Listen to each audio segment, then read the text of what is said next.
The ancient Greek and Roman family has often been portrayed as a simple household made up of parents and their children. Yet the evidence from Roman Phrygia tells a much richer story. While historians have long recognized that family structures varied across different regions of the Mediterranean, reliable evidence has remained surprisingly limited. Egypt provides the clearest demographic records through its surviving census documents, but for most parts of the Roman world, scholars must rely on indirect sources. Among the most valuable are funerary inscriptions. Although these monuments were created to honor the dead rather than document everyday life, they preserve important clues about family relationships, inheritance, and household organization. When interpreted carefully, they allow historians to reconstruct aspects of ancient society that would otherwise remain hidden. Roman Phrygia offers one of the largest collections of funerary inscriptions anywhere in the ancient world. Thousands of epitaphs survive from both its prosperous cities and its rural villages, yet these two environments present remarkably different pictures of family life. Urban inscriptions often appear to celebrate only husbands, wives, and their young children. At first glance, this seems to confirm the idea that nuclear families dominated Roman society. However, a closer examination reveals that these inscriptions reflect burial traditions rather than the true composition of households. In many Phrygian cities, burial rites were carefully regulated. Once children reached adulthood or married, they were expected to establish their own family tombs instead of remaining in the graves of their parents. Consequently, urban epitaphs naturally focused on the immediate family while excluding many relatives who continued to play important roles in everyday life.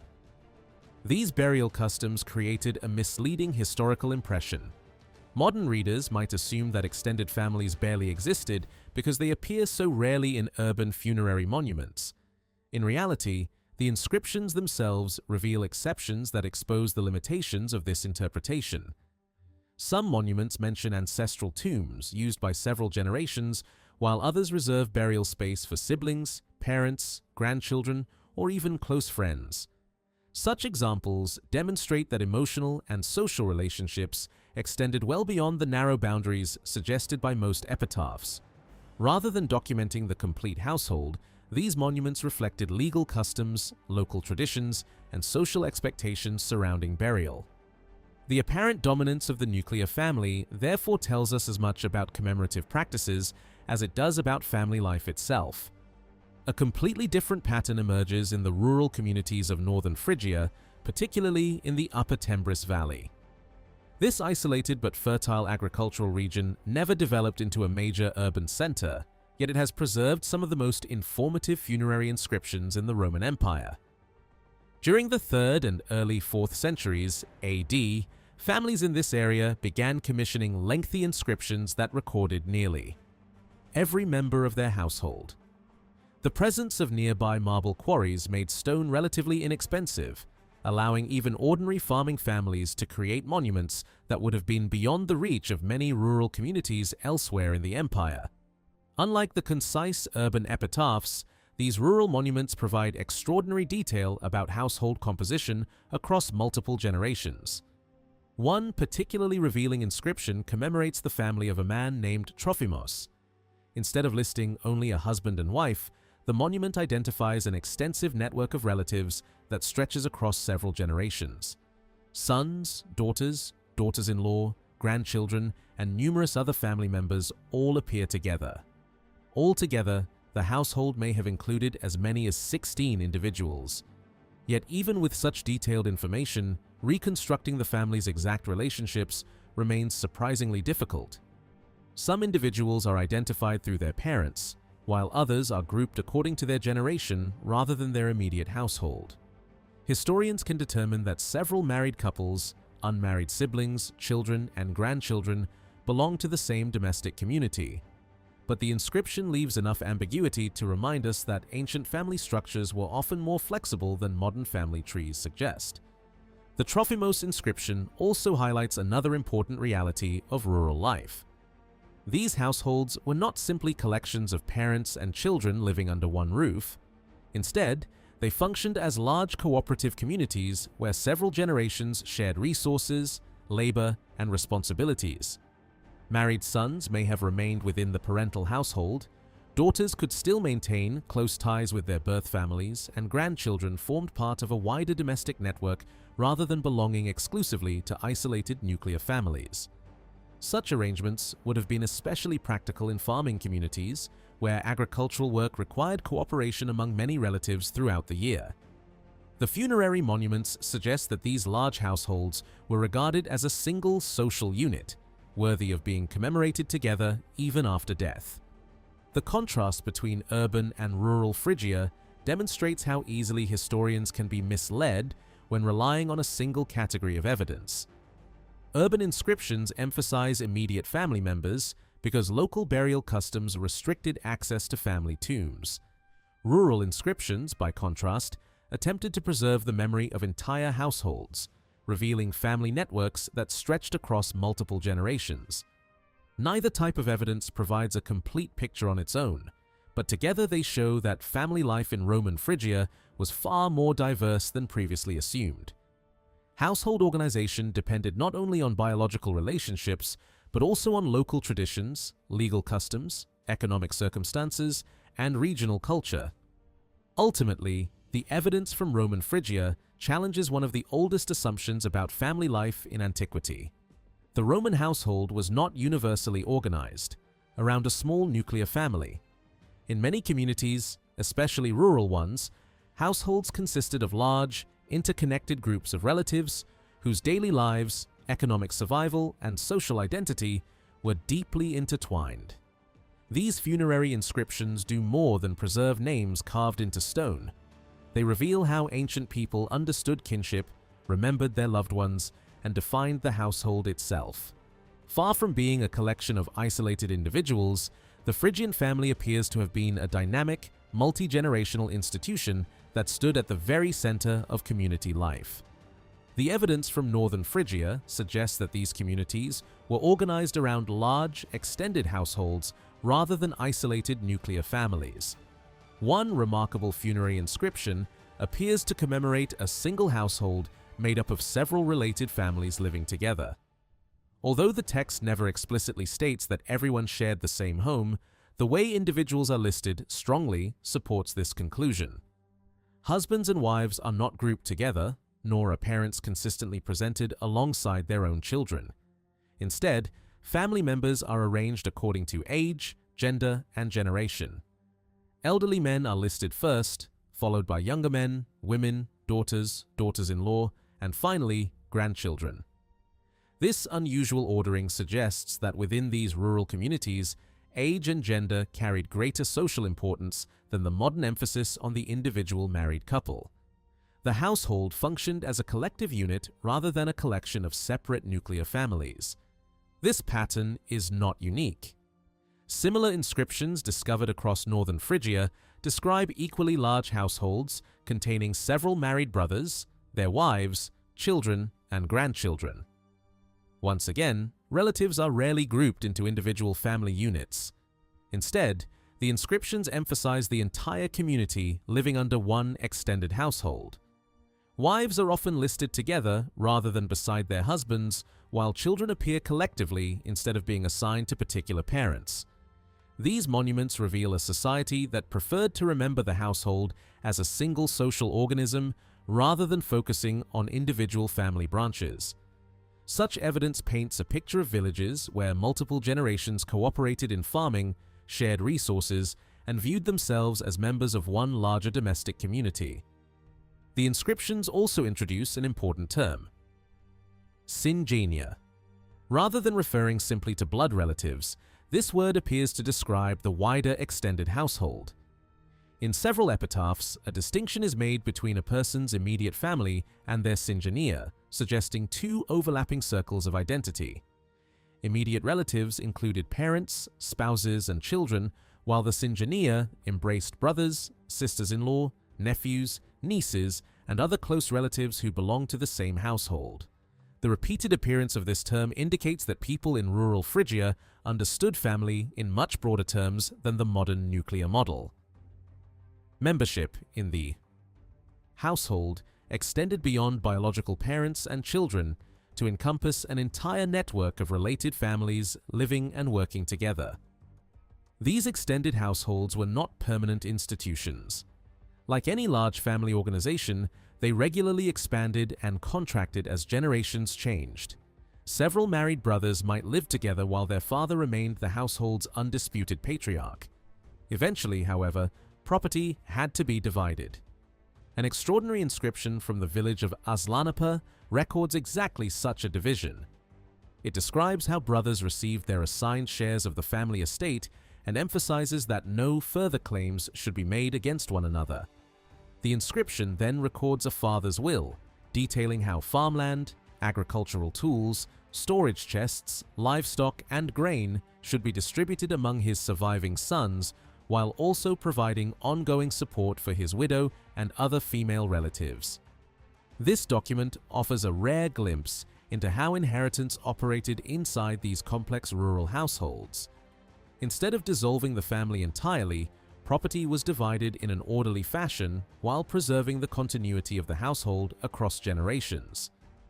Marriage customs further reinforce the collective nature of Phrygian family life. One of the most common words found in these inscriptions is the Greek term nymphi. Although it literally means bride or wife, its actual usage in Phrygia was far broader. The same word could refer to a daughter-in-law, a sister-in-law, or simply a young married woman who had entered a household through marriage. In some inscriptions, several women are identified collectively as nymphae, without specifying exactly which husband belonged to which wife. Rather than describing precise biological relationships, the word seems to identify a woman's position within the larger household. Once a young woman married into a family, she became part of an established social category that extended beyond the traditional role of wife. The language of these inscriptions also reveals surprisingly flexible ideas about kinship. Terms such as child and parent were not always restricted to biological relationships. Daughters-in-law sometimes referred to their parents-in-law simply as their parents, while parents described daughters-in-law as their own children. Such expressions were more than figures of speech. They reflect a society in which social roles inside the household often mattered more than strict biological descent. Once a woman entered her husband's family through marriage, she appears to have been fully incorporated into that domestic community, assuming responsibilities and relationships that closely resembled those of a natural daughter.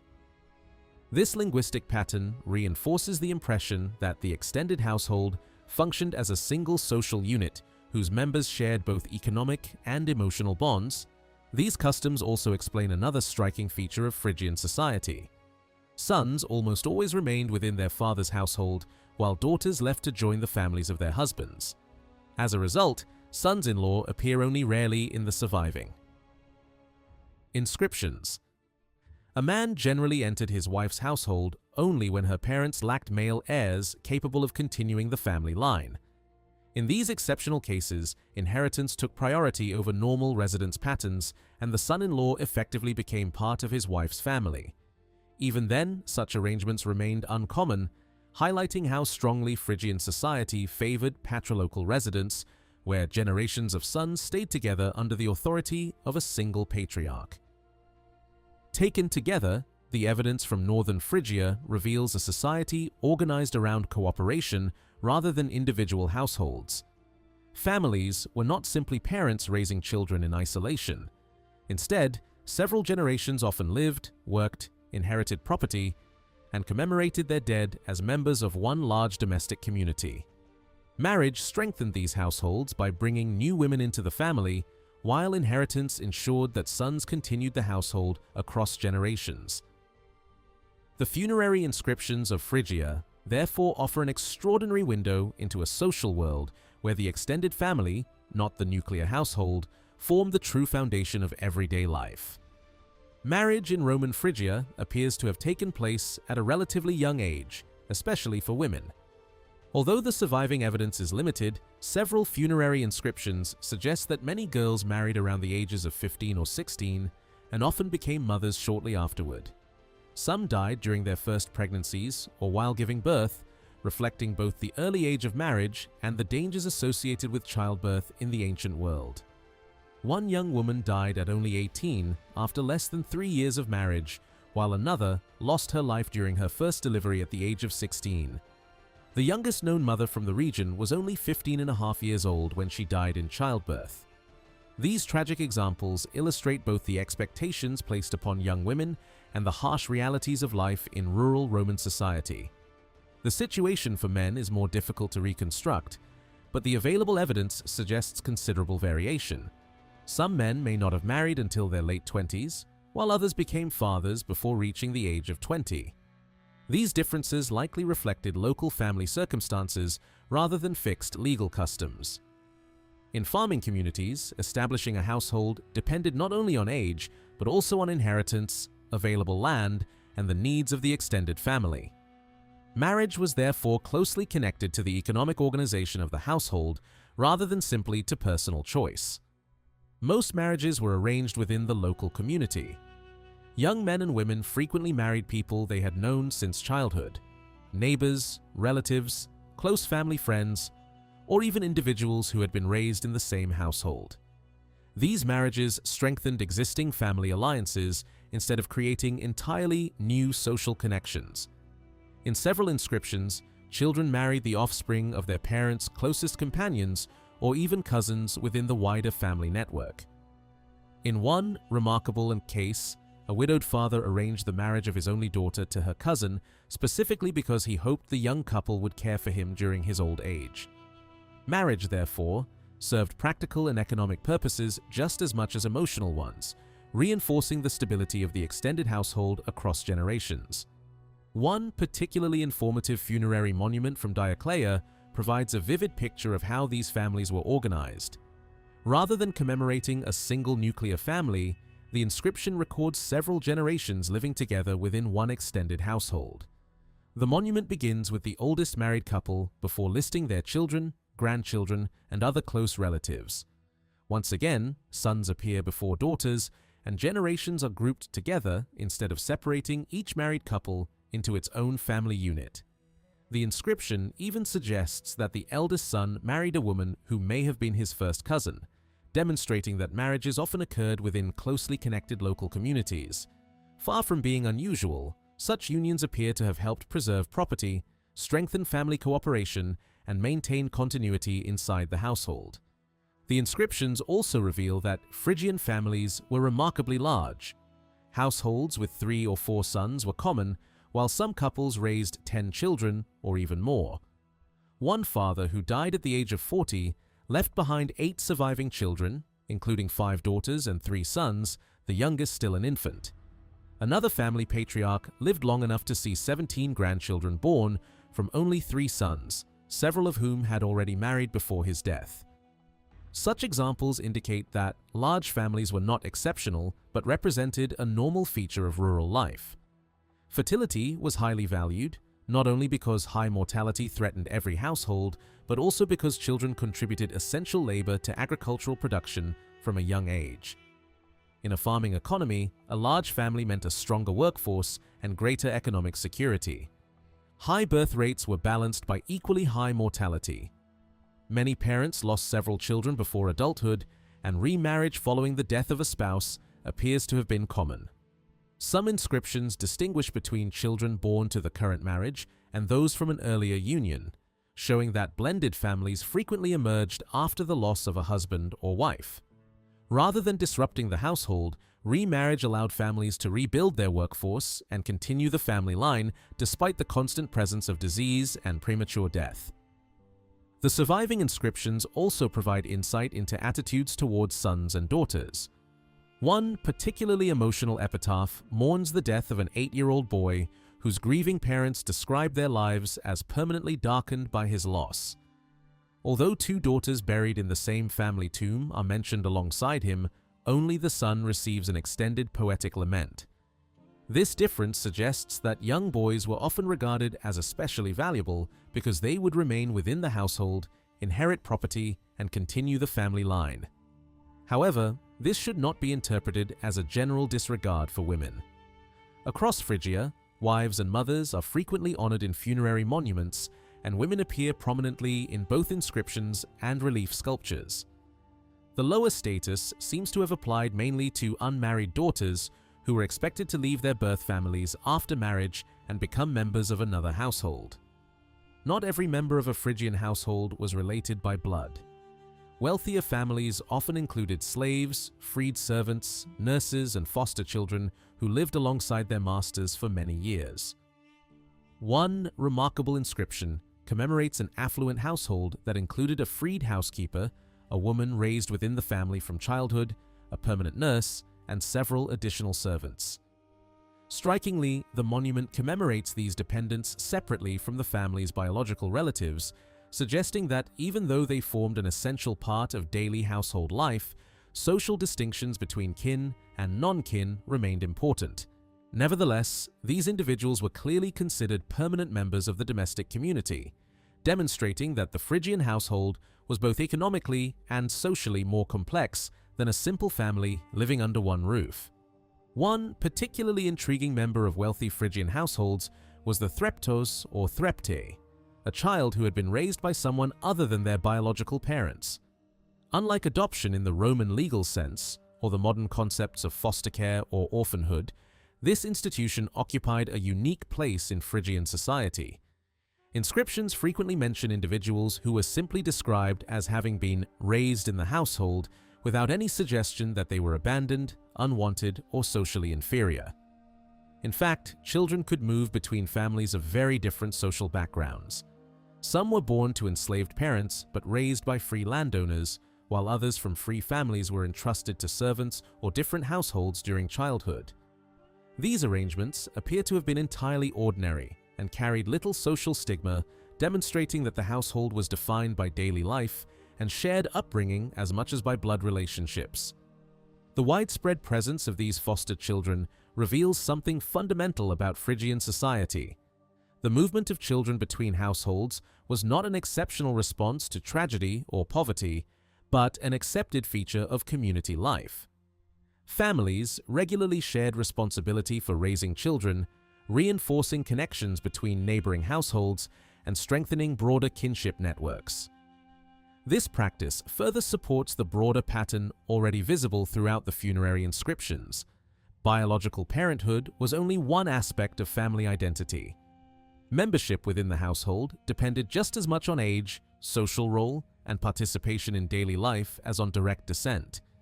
A child raised under the roof of another family could become just as integrated into that household as one born there, illustrating the remarkable flexibility of family organization in Roman Phrygia. Despite the remarkable richness of these inscriptions, they also have clear limitations. They do not provide the kind of statistical evidence that modern historians or anthropologists would ideally like to possess.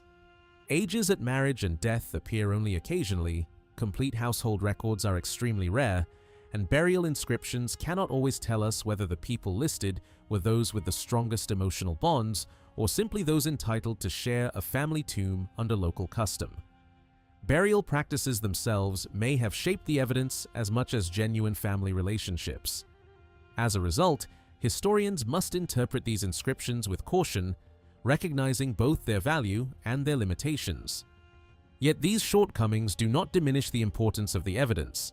Instead, they require historians to approach the material with careful interpretation rather than strict statistical analysis. The repeated patterns found across hundreds of inscriptions are too consistent to dismiss as coincidence. Urban monuments repeatedly emphasize small nuclear families, while rural communities consistently commemorate large, multi-generational households. Such recurring differences strongly suggest that family life varied considerably across regions of Phrygia rather than following a single, universal model. Likewise, the tendency to organize household members according to age and gender, rather than precise biological relationships, points toward a distinctive social structure in which generations and household roles mattered more than the individual marital unit. The terminology itself provides some of the strongest evidence for these differences. Words such as nymph and threptos carried meanings that do not fit neatly into either Roman legal terminology or modern English vocabulary. A nymph was more than simply a wife or daughter-in-law, while a threptos cannot accurately be translated as an adopted child or foster child. These uniquely Phrygian concepts reveal that family relationships were understood through local customs rather than universal legal definitions. Attempting to force them into Roman categories risks misunderstanding the society they describe. Instead, these inscriptions remind us that different regions of the Roman Empire could develop their own distinctive ways of organizing households, raising children, and defining kinship. Ultimately, the funerary inscriptions of Roman Phrygia challenge the assumption that family life throughout the Roman Empire followed a single pattern. They reveal communities where extended households formed the foundation of social and economic life, where several generations frequently lived and worked together, and where fostered children, daughters-in-law, servants, and blood relatives all contributed to the functioning of a single domestic community. Fathers, mothers, children, and dependents experience family life differently depending on the customs of their own. Region. Even within Phrygia itself, urban and rural households developed distinct traditions. These inscriptions therefore remind us that the Roman world was not culturally uniform. Family was not defined everywhere in the same way, and understanding these local variations is essential if we are to appreciate how ordinary people actually lived. Rather than searching for a single model of the Roman family, the evidence encourages us to recognize the extraordinary diversity that existed beneath the surface of the ancient empire. After the Roman conquest of Asia Minor, justice in Phrygia became part of a much larger provincial legal system. From the late 2nd century BC until the early 3rd century AD, Roman governors exercised authority over the region, while local customs continued to exist alongside Roman institutions. This combination created a legal environment that was neither entirely Roman nor entirely local. Historians still debate whether it even makes sense to speak of a uniquely Phrygian legal system, since the province formed part of the wider Roman administration. Nevertheless, surviving evidence suggests that Phrygia developed distinctive legal practices and faced challenges that differed from those of the more urbanized coastal cities of Asia Minor. Although the evidence is incomplete, it reveals a region adapting Roman law to its own geographical and social realities. At the center of this system stood the Roman proconsul. As the highest judicial authority in the province of Asia, the governor traveled across the region each year, holding assize sessions in designated cities where legal disputes could be heard. Assisted by officials such as legates and provincial quaestors, the governor handled everything from disputes involving Roman citizens to commercial cases and administrative matters. For many communities in Phrygia, the arrival of the governor represented the most significant public event of the entire year. Justice was not administered from a single permanent capital. Instead, the courts themselves traveled from city to city, bringing Roman authority directly into the provinces. These traveling courts transformed the cities that hosted them. Ancient writers describe enormous crowds gathering whenever the governor arrived. Litigants, judges, lawyers, government officials, merchants, craftsmen, laborers, innkeepers, entertainers, and countless other visitors poured into the assize centers. Streets became crowded, markets flourished, houses filled with guests, and local businesses enjoyed a dramatic increase in trade. For many cities, the arrival of the court meant more than justice. It represented an important economic opportunity. Goods sold at higher prices, accommodations filled quickly, and almost every sector of urban life benefited from the sudden influx of people and money. Hosting the governor was therefore viewed not only as an administrative privilege, but also as a major source of prosperity. The prosperity created by these judicial gatherings was so significant that city officials often had to make special preparations. Wealthy local benefactors paid for additional supplies of oil for public baths and gymnasiums, while others subsidized food supplies to prevent shortages caused by the sudden increase in population. In one city, a prominent citizen was honored for lowering grain prices during an assize session when food became scarce because of the large number of visitors. These examples demonstrate that Roman justice affected every aspect of urban life. Court sessions generated commerce, placed pressure on local resources, and required careful planning by civic authorities. The legal system had become an important engine of the regional economy. The influence of the assize system extended far beyond the cities themselves. People often traveled great distances to appear before the governor, sometimes crossing the entire province to have their cases heard. Individuals from Western Asia Minor might find themselves summoned to Phrygian cities such as Laodicea or Apamea, while Phrygians themselves occasionally journeyed to courts elsewhere in the province. Even emperors could become involved in legal disputes, forcing petitioners to follow the imperial court across different provinces in pursuit of justice. Such movement encouraged communication between distant communities and gradually integrated Phrygia into the wider legal framework of the Roman Empire. Roman law was no longer a distant institution centered in Italy. It became part of everyday provincial life through the constant movement of officials, litigants, and legal decisions across Asia Minor. As the legal system became more sophisticated, a growing number of specialists emerged throughout Phrygia. Inscriptions record jurists, legal advisors, treasury advocates, notaries, and other professionals whose expertise helped ordinary people navigate Roman law. These individuals did far more than represent clients in court.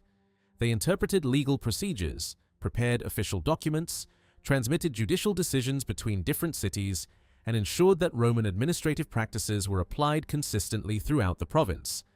In many respects, they formed the essential link between local communities and the imperial government. Without them, the expanding legal system would have struggled to function effectively across such a vast territory. Perhaps surprisingly, many of these legal professionals did not belong to the highest levels of society. Several appear to have been ordinary local citizens rather than members of wealthy aristocratic families. Some may not even have possessed full Roman citizenship, while others had only recently acquired it. Their careers suggest that legal knowledge offered opportunities for social advancement regardless of family background. Instead of being reserved exclusively for the provincial elite, legal expertise gradually became a specialized profession open to educated individuals capable of mastering Roman administrative procedures. This development reflects the growing complexity of provincial government during the High Empire, when knowledge of Roman law became increasingly valuable throughout Asia Minor. The legal history of Roman Phrygia therefore reveals far more than the operation of courts. It illustrates how imperial administration reshaped everyday life, encouraged travel across the province, stimulated local economies, and created entirely new professional classes devoted to the practice of law. Although Phrygia remained culturally distinctive, its inhabitants became increasingly connected to the wider Roman world through shared legal institutions and administrative practices. Every journey to an assize center, every legal petition, and every judgment delivered by a Roman governor helped weave this once remote region more tightly into the political and institutional fabric of the empire. As Roman administration became more firmly established in Asia Minor, the legal system also became increasingly professional. One striking development was the emergence of young men who pursued legal education from an early age. Several inscriptions commemorate aspiring jurists who died while still in their late teens or early 20s, suggesting they were students rather than experienced lawyers. Their existence reveals that legal expertise had become a recognized career path, offering opportunities for social advancement even to families that were not particularly wealthy or influential.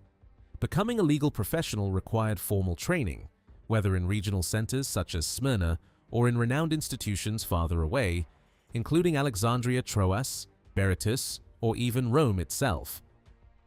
By the High Empire, legal education had become an organized profession, producing specialists who could operate within the increasingly sophisticated framework of Roman provincial administration. The Roman judicial system in Phrygia depended on a network of assize districts, each centered on an important city where the governor periodically held court. Evidence from literary sources and inscriptions allows historians to reconstruct this administrative map with remarkable precision. Cities such as Apamea, Synada, Laodicea, on the Lycos, Aizanoi, and Philomelion all served as judicial centers at different periods, drawing litigants from extensive surrounding territories. These districts were far more than geographical divisions. They formed the framework through which Roman authority reached local communities, allowing provincial governors to administer justice across one of the empire's largest and most diverse provinces. Although the boundaries and political affiliations of some districts changed over time, the overall structure remained remarkably stable. Apamea, Synada, and Laodicea functioned as major judicial centers for centuries, while Aizanoi gradually rose to similar importance during the 2nd century AD. Philomelion occupied a somewhat different position, shifting between different provincial administrations before eventually becoming fully integrated into the province of Asia. These adjustments reflected practical administrative needs rather than dramatic political transformations.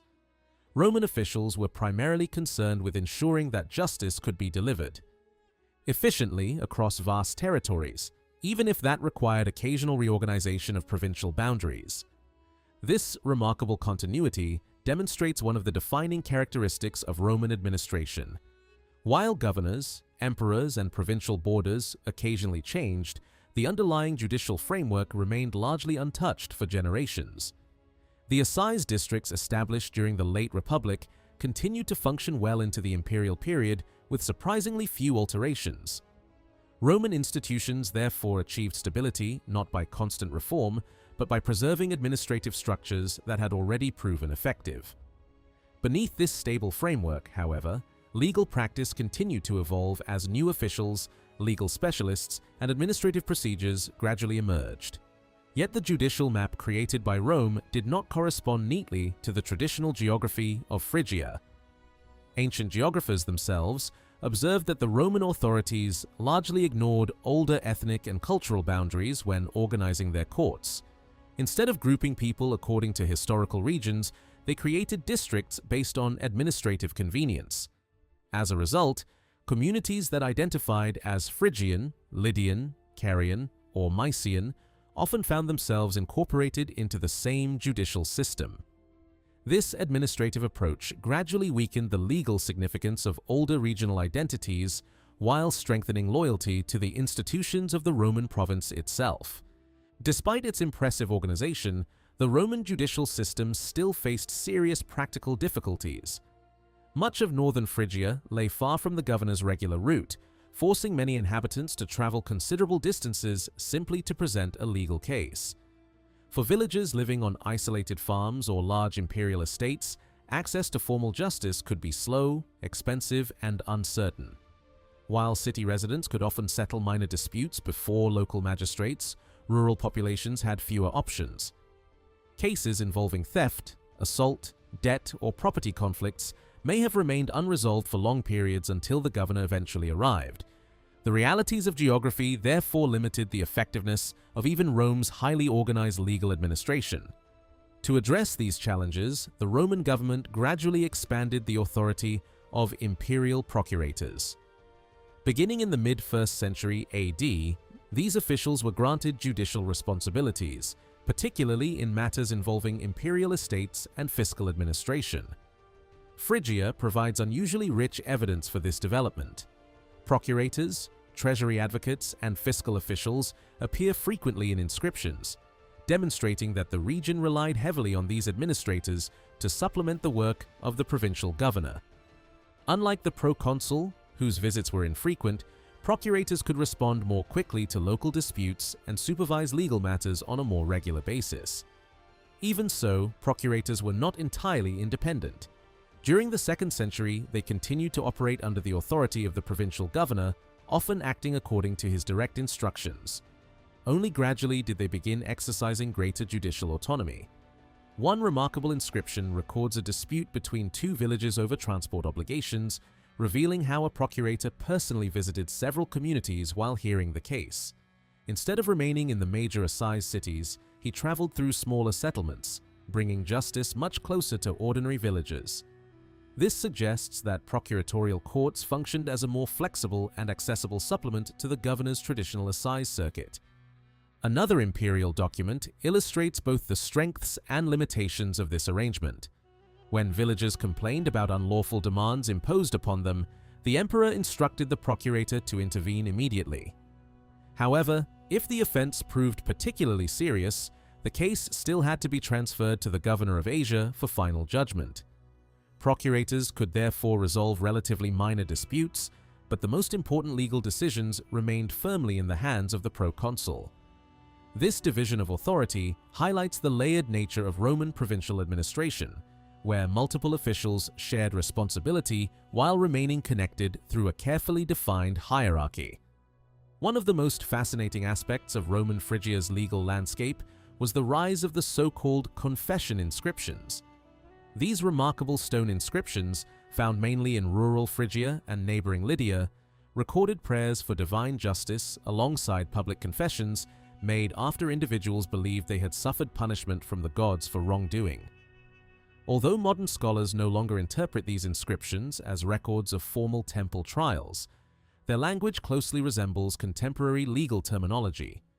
Many describe ordinary offenses, such as theft, violence, or broken promises, giving them the appearance of courtroom proceedings even though they belong to the religious sphere. This blending of law and religion suggests that many rural communities looked beyond Roman courts when seeking justice, especially for disputes that legal authorities either ignored or could not easily resolve. These inscriptions also reveal the limits of Roman law. Interestingly, they almost never mention major crimes that would normally fall under the jurisdiction of Roman officials. Instead, they focus on personal misconduct, broken oaths, damaged trust, and other moral offenses that often escaped legal punishment. One inscription, for example, tells of a man who destroyed a document promising the future freedom of a slave, an act that may not have been prosecuted by Roman courts but was believed to provoke divine punishment. Such examples demonstrate that divine justice served as a parallel system of accountability, filling gaps where secular law proved ineffective or where communities sought moral rather than legal resolution. Despite this fascinating evidence, Roman legal texts themselves say surprisingly little about Phrygia. By the time the great collections of Roman law were compiled centuries later, Roman law had become the dominant legal system throughout the empire, and local customs were rarely considered worthy of preservation. Only a handful of surviving legal rulings specifically mention Phrygia, and even these deal mostly with general legal principles rather than uniquely local practices. The silence of the legal sources should not be mistaken for uniformity. Instead, it reflects the priorities of later Roman jurists who focused on laws that remained valid across the empire rather than recording regional traditions. Even so, a few surviving cases offer valuable glimpses into the interaction between Roman law and local conditions. One ruling addressed whether children should suffer punishment for crimes committed by their parents, reaffirming a general principle of individual responsibility.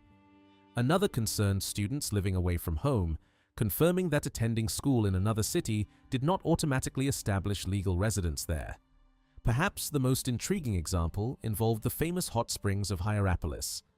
Roman jurists debated whether an existing legal protection covering rights to draw cold water from another person's land should also apply to naturally heated water when it was used for irrigation. Although the discussion focused on a technical legal question, it shows that Roman lawyers occasionally adapted their reasoning to accommodate the unique environmental conditions of individual provinces. Daily life in Phrygia, however, was far more complex than these isolated legal opinions might suggest. The population included Roman citizens, Greeks, Phrygians, Lydians, Jews, and many other groups whose identities frequently overlapped. An inscription from Synada illustrates this complexity perfectly. A Roman citizen bearing a Roman name, but descended from a Lydian family, donated a public water supply to a Phrygian city that he proudly described as his own community. Such examples raise an important question. Under which legal tradition were these actions understood? Rather than choosing between Roman law and local custom, many inhabitants probably operated within a practical combination of both. In everyday life, strict boundaries between legal systems were often far less important than modern historians sometimes imagine. Jewish communities provide another example of this legal diversity. Large Jewish populations had existed in Phrygia since Hellenistic times, and they almost certainly preserved aspects of their own religious traditions. Funerary inscriptions occasionally refer to the law of the Jews, but these references probably point to biblical commandments and religious curses rather than to an independent legal code recognized by Roman courts. While Jewish communities undoubtedly retained their own customs, the surviving evidence is too limited to determine exactly how these traditions interacted with Roman provincial administration. The strongest evidence for the survival of local law comes from civic institutions that long predated Roman rule. During the Hellenistic period, newly established cities had received their own legal codes, and many of these traditions continued under the empire.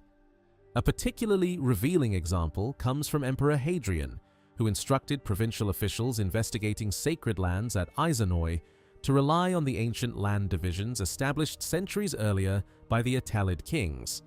If uncertainty arose, they were told to compare neighboring cities rather than impose entirely new Roman standards.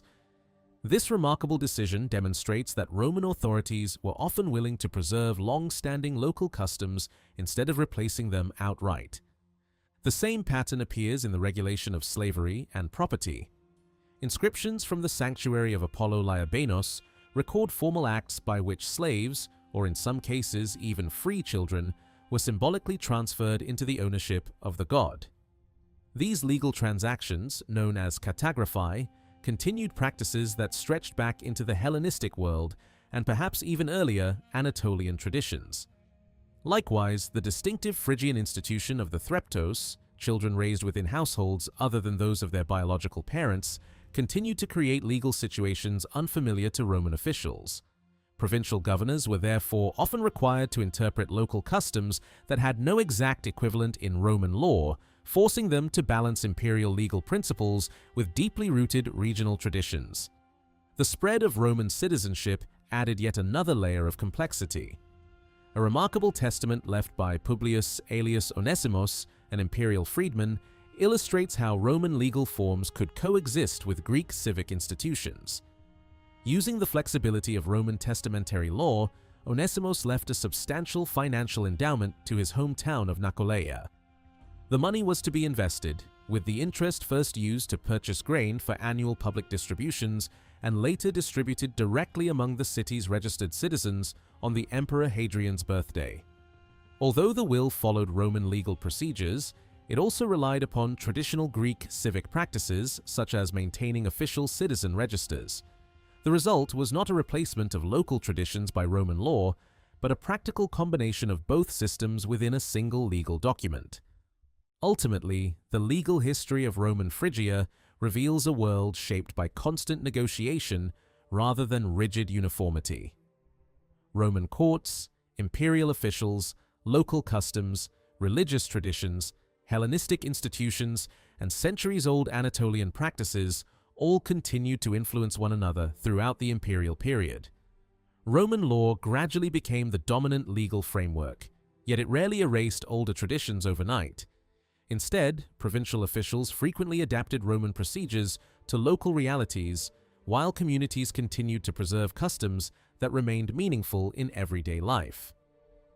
Far from creating a single standardized legal order, Roman rule produced a flexible system in which imperial authority and regional traditions coexisted, evolved together, and shaped the daily experiences of the people who lived in Phrygia. The discovery of the sites associated with early Montanism has transformed historians' understanding of where the movement first emerged. At the center of this story lies Temenuthirai, modern Ushak, an important Roman settlement positioned on the frontier where Lydia, Mysia, and Phrygia met. Located between the upper valleys of the Hermos and Banaz rivers, the city occupied a strategic position that connected several regions of Western Asia Minor. Its territory probably extended south toward Timion and Pepuza, and may even have included the otherwise unidentified village of Ardabau, where ancient sources claim Montanus first began preaching. This geographical setting strongly suggests that Montanism did not arise in an isolated rural backwater, but in a dynamic frontier zone where different cultures, populations, and religious traditions intersected. The importance of this location becomes even clearer when compared with the surviving literary evidence. Ancient Christian writers consistently associate the movement with villages on the Phrygian frontier, yet the exact dating of its origins remains uncertain. Eusebius placed the appearance of Montanus during the reign of Marcus Aurelius around AD 171 or 172, while Epiphanius suggested an earlier date during the reign of Antoninus Pius, approximately AD 156 or 157. Another possible clue comes from the martyrdom of Polycarp, which describes a Phrygian Christian named Quintus, whose uncompromising behavior has sometimes been linked to later Montanist attitudes.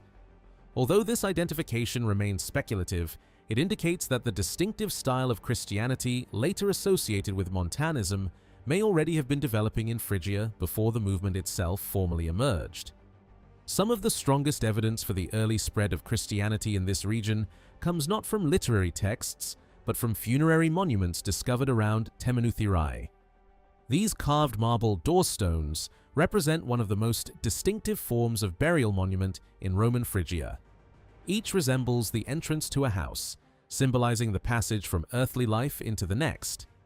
Although many examples contain no specifically Christian imagery, a remarkable group displays unmistakable Christian symbols, together with inscriptions mentioning bishops, clergy members, and church communities. Their consistent artistic style suggests that they were produced by the same workshop over several decades, probably between the late 2nd and early 3rd centuries AD. Rather than isolated monuments, they represent the visual expression of an organized Christian community developing within the region. One of the earliest and most significant monuments commemorates a bishop named Artemidoros. The inscription states that the memorial was erected from the Lord's funds, a phrase generally understood to refer to the financial resources of the local church. This seemingly simple detail carries enormous historical significance.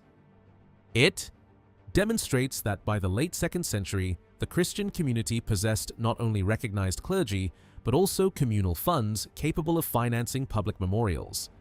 Such organization points to a well-established church rather than a small, recently converted group of believers. Even more importantly, the monument prominently displays a Latin cross enclosed within a circular wreath resting upon a 3-legged table, introducing a symbolic design that would appear repeatedly on later monuments from the same region. Another remarkable inscription commemorates Amion, described not simply as a Christian, but as a presbytera or female priest. The monument was erected by Bishop Diogas, who appears several times within the same group of inscriptions. The presence of a female member of the clergy has attracted considerable scholarly attention because later, Christian orthodoxy generally rejected women serving in such positions. Whether Amion's title reflected a uniquely local tradition or an early stage of church organization remains uncertain. Nevertheless, her memorial demonstrates that leadership within these Phrygian Christian communities may have been more diverse than later ecclesiastical structures would permit. The inscriptions also preserve glimpses of ordinary Christian families living in the region. Parents commemorated children who died tragically young, husbands and wives prepared tombs for one another while still alive, and relatives honored nephews, daughters, and other family members with carefully carved monuments. One moving epitaph remembers a young woman named Severa, who died after reaching only her 18th year. Her father praises both her beauty and her noble character, comparing her to radiant lilies and emphasizing the affection she inspired in everyone who knew her. Such inscriptions reveal that these monuments serve not merely as declarations of faith, but also as deeply personal expressions of grief, remembrance, and family devotion. As the series progresses into the early 3rd century, Christian symbolism becomes increasingly prominent. Several monuments display the cross enclosed within elaborate wreaths positioned upon richly decorated ceremonial tables. Earlier examples show relatively simple wreaths, while later versions develop into more complex star-like or radiant designs surrounding the cross. This gradual evolution suggests that Christian artistic language was developing locally rather than being copied directly from elsewhere in the empire. At the same time, many traditional decorative motifs, mirrors, combs, distaffs, plows, writing tablets, baskets, and agricultural tools, continued to appear beside Christian symbols. Rather than abandoning existing artistic traditions, local craftsmen integrated Christian imagery into familiar funerary forms, creating monuments that reflected both their regional heritage and their new religious identity. Perhaps the most striking feature of this collection is the repeated appearance of bishops. Bishop Diogas alone is mentioned on several monuments, first without his episcopal title and later explicitly identified as bishop. His repeated presence, together with Bishop Artemidoros and the female presbytera Amion, reveals a surprisingly organized Christian hierarchy at a remarkably early date. These communities possessed recognized religious leaders, communal financial resources, established burial traditions, and distinctive artistic symbols decades before Christianity gained official acceptance within the Roman Empire. One of the most debated features of the Temenoutherae monuments is the striking image of a cross enclosed within a wreath and placed upon a table. Scholars have offered several explanations for this unusual design. Some have argued that it represents the Eucharist, with the wreath symbolizing either a communion dish or specially prepared Eucharistic bread displayed upon an altar.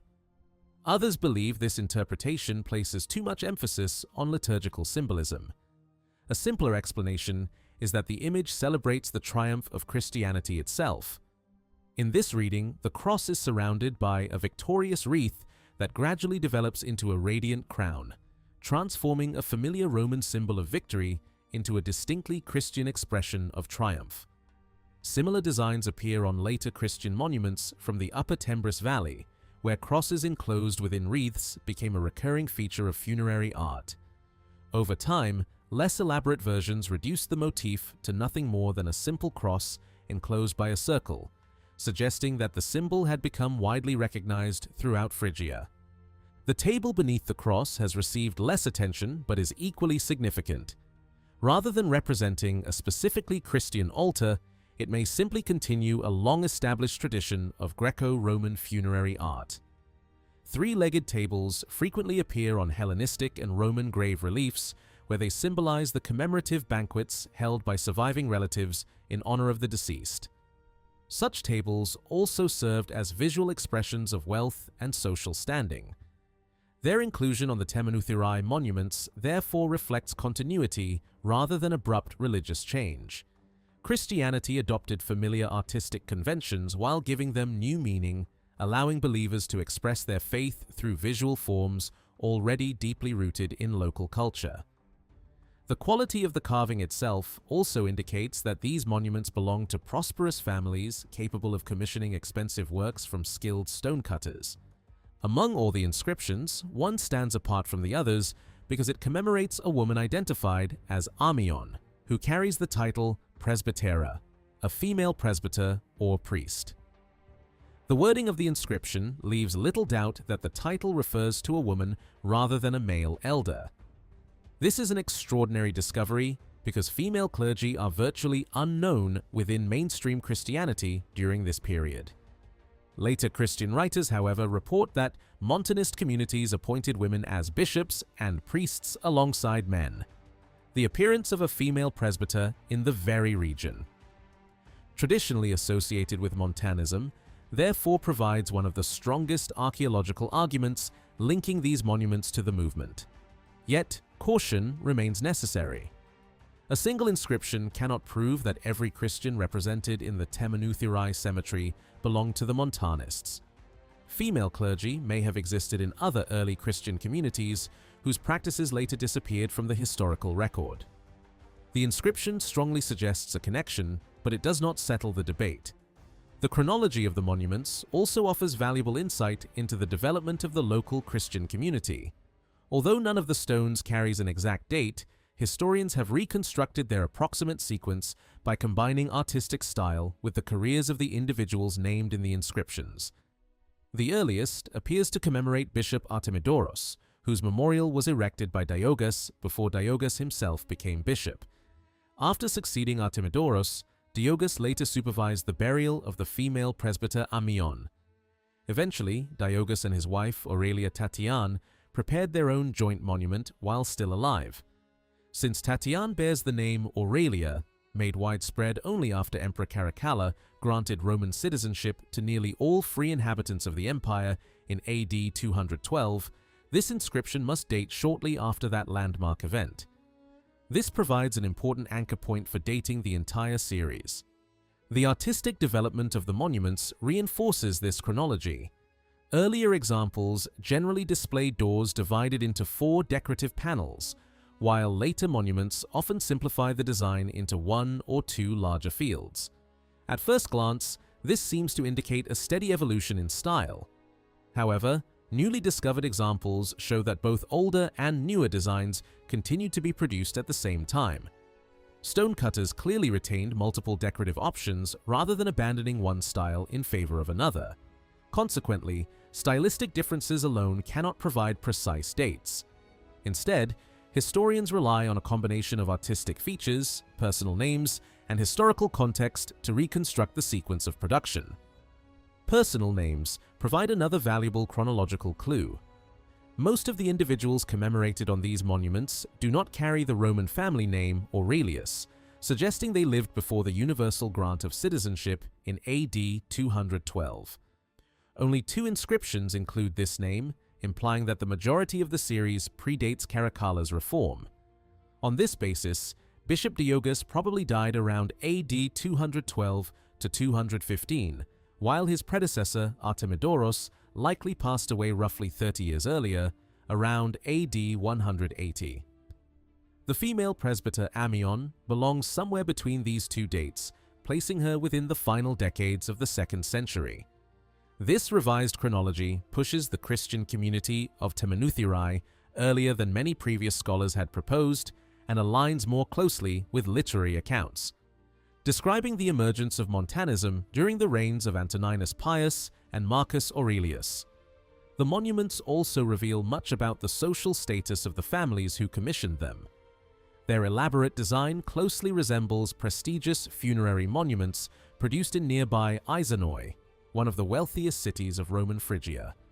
Like those examples, the Temenoutherae doorstones originally stood upon decorated stone bases and were crowned by architectural pediments, creating the appearance of miniature monumental tombs. Such structures required considerable expense and professional craftsmanship, indicating that their owners belonged to the prosperous civic elite rather than the poorer rural population. Christianity in this region therefore appears to have gained support not only among ordinary villagers, but also within influential urban families. One family illustrates this point especially well.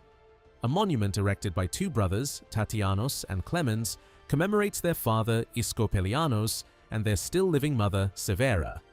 Historians have suggested that this Iskopelianos may be the same prominent citizen named Scopelianos, who sponsored civic coinage at Temenoutherae during the reign of Antoninus Pius. Although absolute proof is impossible, the unusual name, appropriate chronology, and connections within later inscriptions make the identification highly plausible. If correct, it would demonstrate that members of the city's political elite were already embracing Christianity by the late 2nd century. Later generations of the same family continued to appear in inscriptions, allowing historians to reconstruct a family tree extending across more than a century of local history. These families also reveal an interesting blend of cultural identities. While they remained deeply rooted in the Greek-speaking cities of Phrygia, many adopted Roman personal names such as Clemens, Marcia, Lucia, Martianus, and Severa. They embraced Roman cultural fashions without abandoning their local traditions, creating communities that were simultaneously Greek, Phrygian, Roman, and Christian. This mixture closely mirrors the earliest literary descriptions of Montanism itself, whose leading figures, including Montanus, Prisca, Maximilla, and Quintilla, also combined local Anatolian backgrounds with participation in the wider Roman world. By the late 4th century, Christian writers remembered the earliest Montanists as wealthy and influential individuals. Jerome, for example, claimed that Montanus relied upon the support of the affluent women Prisca and Maximilla to spread his teachings throughout the churches of Asia Minor.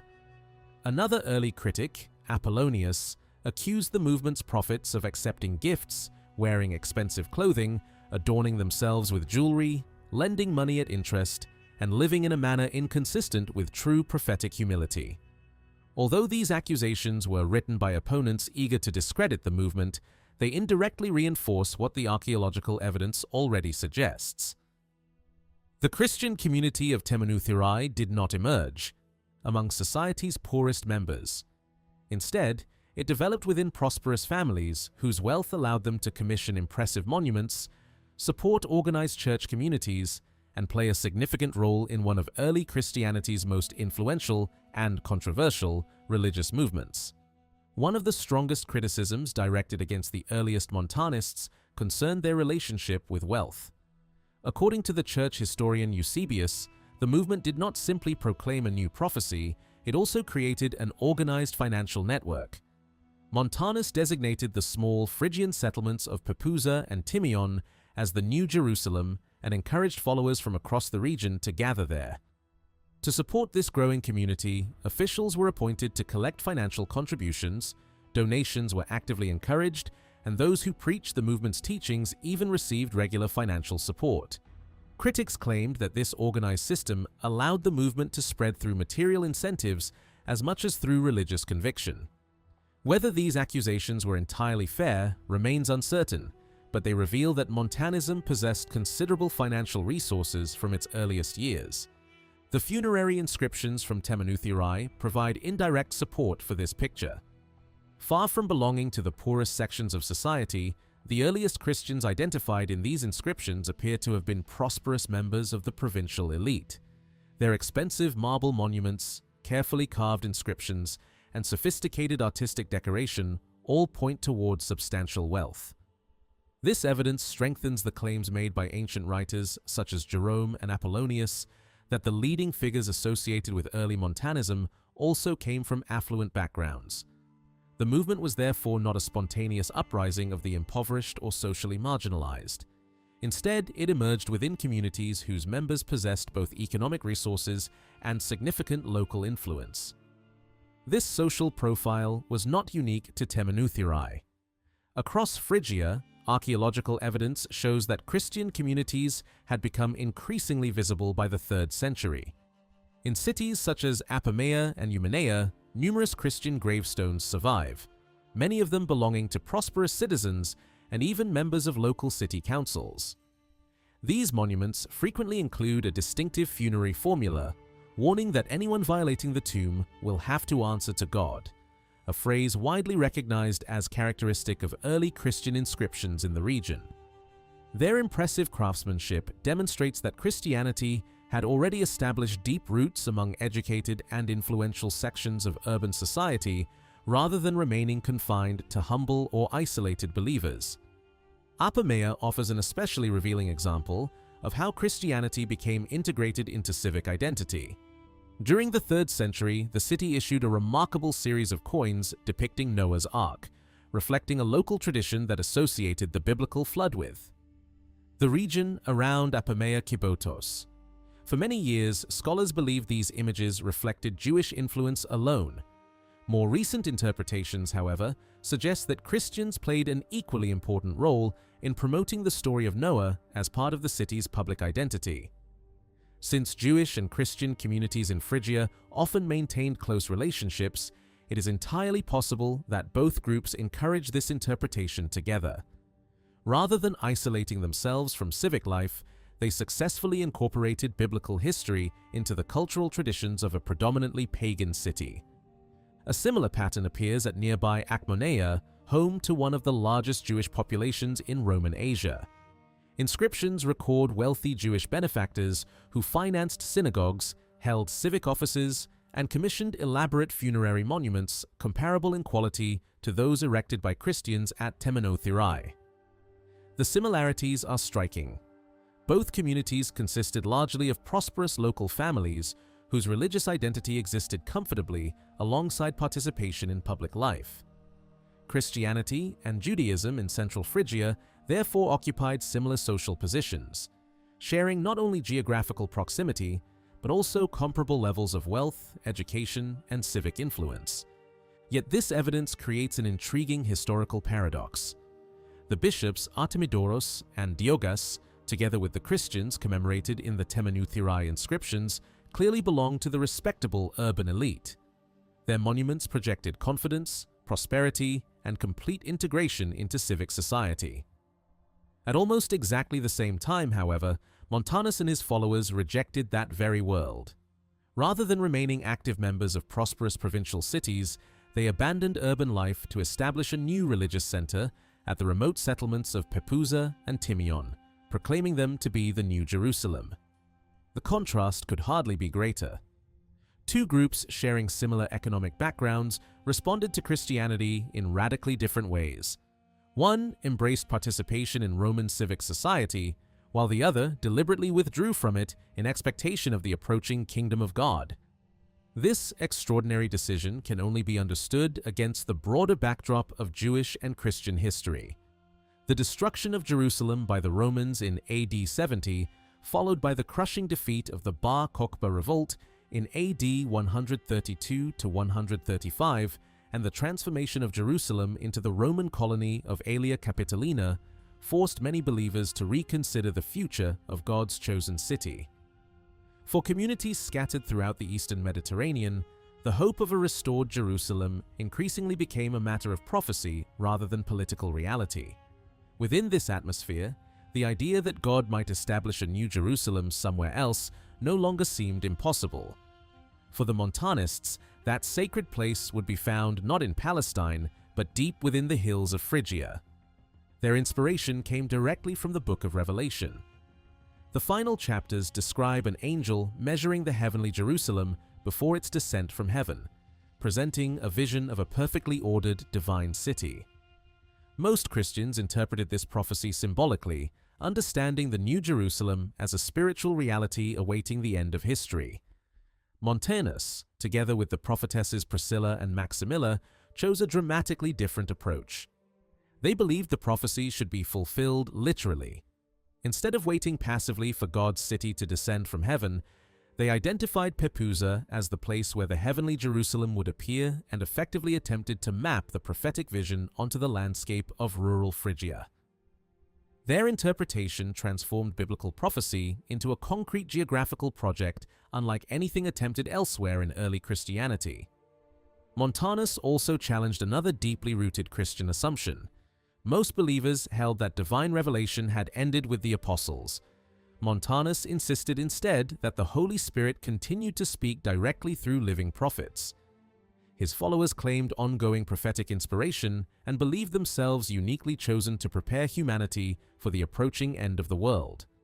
Ancient critics accused Montanus of excessive ambition and an overwhelming desire for prominence, arguing that he sought to surpass existing Christian leaders.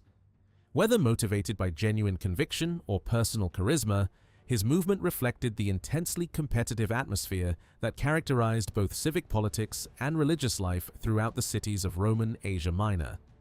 The same spirit of rivalry that encouraged wealthy citizens to compete for honor within their cities could also inspire religious leaders to compete for spiritual authority. Gradually, the divide between the two Christian communities became impossible to bridge. Most believers in cities such as Apamea, Eumenea, and Temenothirai continued participating in ordinary civic life while practicing their faith within existing urban society. The Montanists chose a different path. Supported by their financial resources, they abandoned the cities altogether and established separate communities centered upon Pepuza and Timion. There they expected the imminent fulfillment of biblical prophecy and willingly embraced persecution and even martyrdom rather than compromise with Roman authority or mainstream Christianity. Their vision of the Christian life demanded complete separation from the surrounding world. The evidence therefore leads to an important conclusion. The bishops Artemidoros, Diogas, the female presbyter Amion, and the prosperous Christians commemorated on the Temenothirai monuments were almost certainly not Montanists. Instead, they represented the mainstream Christian community that remained fully integrated into provincial society. They lived alongside their pagan neighbors, held respected positions within their cities, and practiced a form of Christianity compatible with everyday civic life. Montanus and his followers came from remarkably similar social backgrounds, yet they chose the opposite course, rejecting compromise in favor of radical separation. Both communities also retained strong Jewish influences, reflecting the close relationship between Jews and Christians throughout Central Asia Minor. Even centuries later, church councils meeting in Phrygia continued issuing regulations aimed at limiting cooperation between Jews and Christians and restricting the influence of women in church leadership, clear evidence that these local traditions remained powerful long after the first Montanists had disappeared. Before the reign of Constantine, Phrygia stood out as one of the most important centers of early Christianity in the entire Roman Empire. With the possible exception of neighboring Lycaonia, no other region outside Rome has preserved such a large collection of Christian inscriptions from this early period. These monuments provide an extraordinary window into the origins of Christianity in Asia Minor. Unlike the famous inscriptions hidden deep within the Roman catacombs, the gravestones of Phrygian Christians were displayed openly in public cemeteries where they could be seen not only by fellow believers but also by pagans, Jews, and even Roman officials. This public visibility makes the Phrygian material especially valuable for understanding how Christians presented themselves within wider provincial society long before Christianity became the empire's official religion. Ironically, the archaeological evidence is far richer than the surviving written sources. Coastal cities such as Smyrna are well represented in early Christian literature through works like the Letters of Ignatius or the martyrdoms of Polycarp and Paeonius, yet they have produced surprisingly few inscriptions. Phrygia presents the opposite picture. Literary texts reveal comparatively little about its early churches, but hundreds of inscriptions survive from the 2nd and 3rd centuries. Together they demonstrate that Christianity had spread widely across the region and had attracted followers from every level of society. While many believers undoubtedly came from humble backgrounds, others belonged to prosperous families, served on city councils, held positions within the provincial administration, and even established marriage connections with the Roman senatorial elite. Christianity in Phrygia was therefore not a marginal religion confined to the poor, but one that had already gained influence among the provincial upper classes. One of the greatest challenges facing historians is identifying which inscriptions actually belong to Christians. Before Constantine, Christian funerary monuments looked remarkably similar to pagan ones. They rarely displayed crosses, Christograms, or explicitly Christian phrases that later became standard throughout the empire. Families generally did not treat tombstones as public declarations of faith. Instead, they followed local funerary traditions, producing monuments that blended naturally into the surrounding cemetery.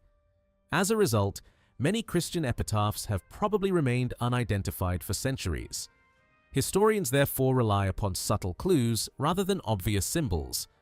Certain expressions, unusual vocabulary, references to God without. Mentioning pagan deities or specific burial terminology can reveal a Christian identity even when the inscription never openly states it. This diversity reflected the fragmented nature of Christianity itself. Before the Council of Nicaea, there was no single, unified church stretching across Asia Minor. Instead, Christianity consisted of numerous local communities, each developing its own customs, artistic traditions, and funerary language.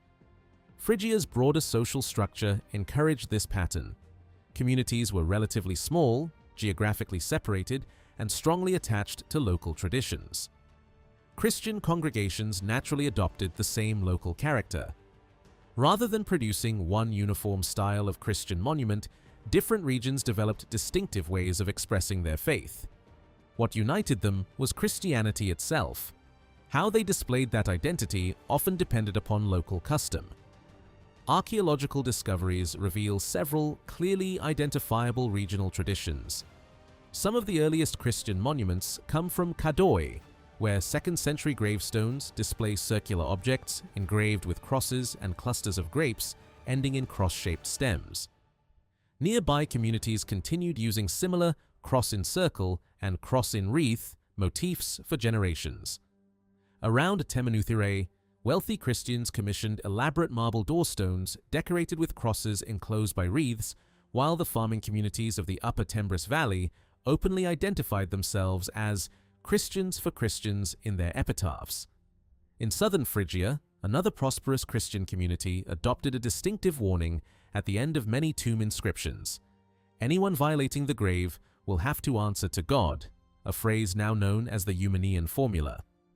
Together, these traditions demonstrate that early Christianity in Phrygia developed through multiple local expressions rather than a single standardized form. This diversity eventually gave rise to the modern concept of crypto-Christianity. In the late 19th century, scholars proposed that many early Christians deliberately concealed their religious identity on tombstones in order to avoid persecution. According to this interpretation, inscriptions avoided explicit references to Christianity while using subtle language that fellow believers could understand, but outsiders would overlook.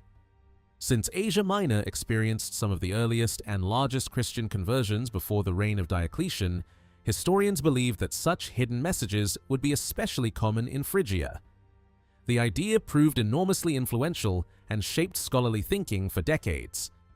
Over time, however, this interpretation began to change. Later researchers argued that the ambiguity of many inscriptions may have had little to do with fear of persecution. Instead, they suggested that Christians were simply following the refined literary traditions of the Greek East. Funerary poetry frequently relied on elegant symbolism, subtle allusions, and sophisticated language regardless of religious affiliation. Christian. Authors naturally adopted the same style. Moreover, in the small towns and villages of inland Anatolia, religious identity was hardly a secret. Neighbors generally knew one another well, making genuine concealment almost impossible. Rather than hiding their beliefs, Christians may simply have preferred inscriptions that expressed their faith gracefully without provoking unnecessary hostility from pagan neighbors. Several inscriptions illustrate this balance between openness and subtlety. One monument erected by Aurelia Procula ends with the warning that anyone violating the tomb will have to reckon with the living God. This wording strongly suggests a Christian background, particularly because of the phrase living God, yet the inscription never explicitly calls its owners Christians. Another monument, built by Aurelius Dionysios, openly identifies him as a presbyter, a member of the Christian clergy. He also describes his tomb as a koimaterion, literally a resting place, a distinctly Christian expression referring to the temporary sleep of the dead before the resurrection. The inscription concludes with the greeting, "Peace to all the brothers," addressing fellow members of the Christian community. Together, these features leave little doubt about Dionysios' faith, even though the word Christian itself never appears. Some monuments are even more sophisticated. An inscription erected in AD 216 by a man named Alexandros reproduces large sections of the famous funerary epitaph of Bishop Aberkios, one of the earliest and most celebrated Christian inscriptions in Asia Minor. Rather than composing an entirely original text, Alexandros deliberately quoted the words of the earlier bishop almost line for line, changing only the personal names and adding his own closing greeting. To an ordinary passerby, the monument simply appeared to be an elegant poetic epitaph. To members of the local Christian community, however, the quotation immediately signaled Alexandros' connection with the ecclesiastical tradition established by Aberkios decades earlier. The inscription was therefore not intended to deceive outsiders, but to communicate shared identity through literary allusion that fellow believers would immediately recognize. Another impressive monument commemorates Eutropius, a man celebrated for his education, wisdom, and extensive travels.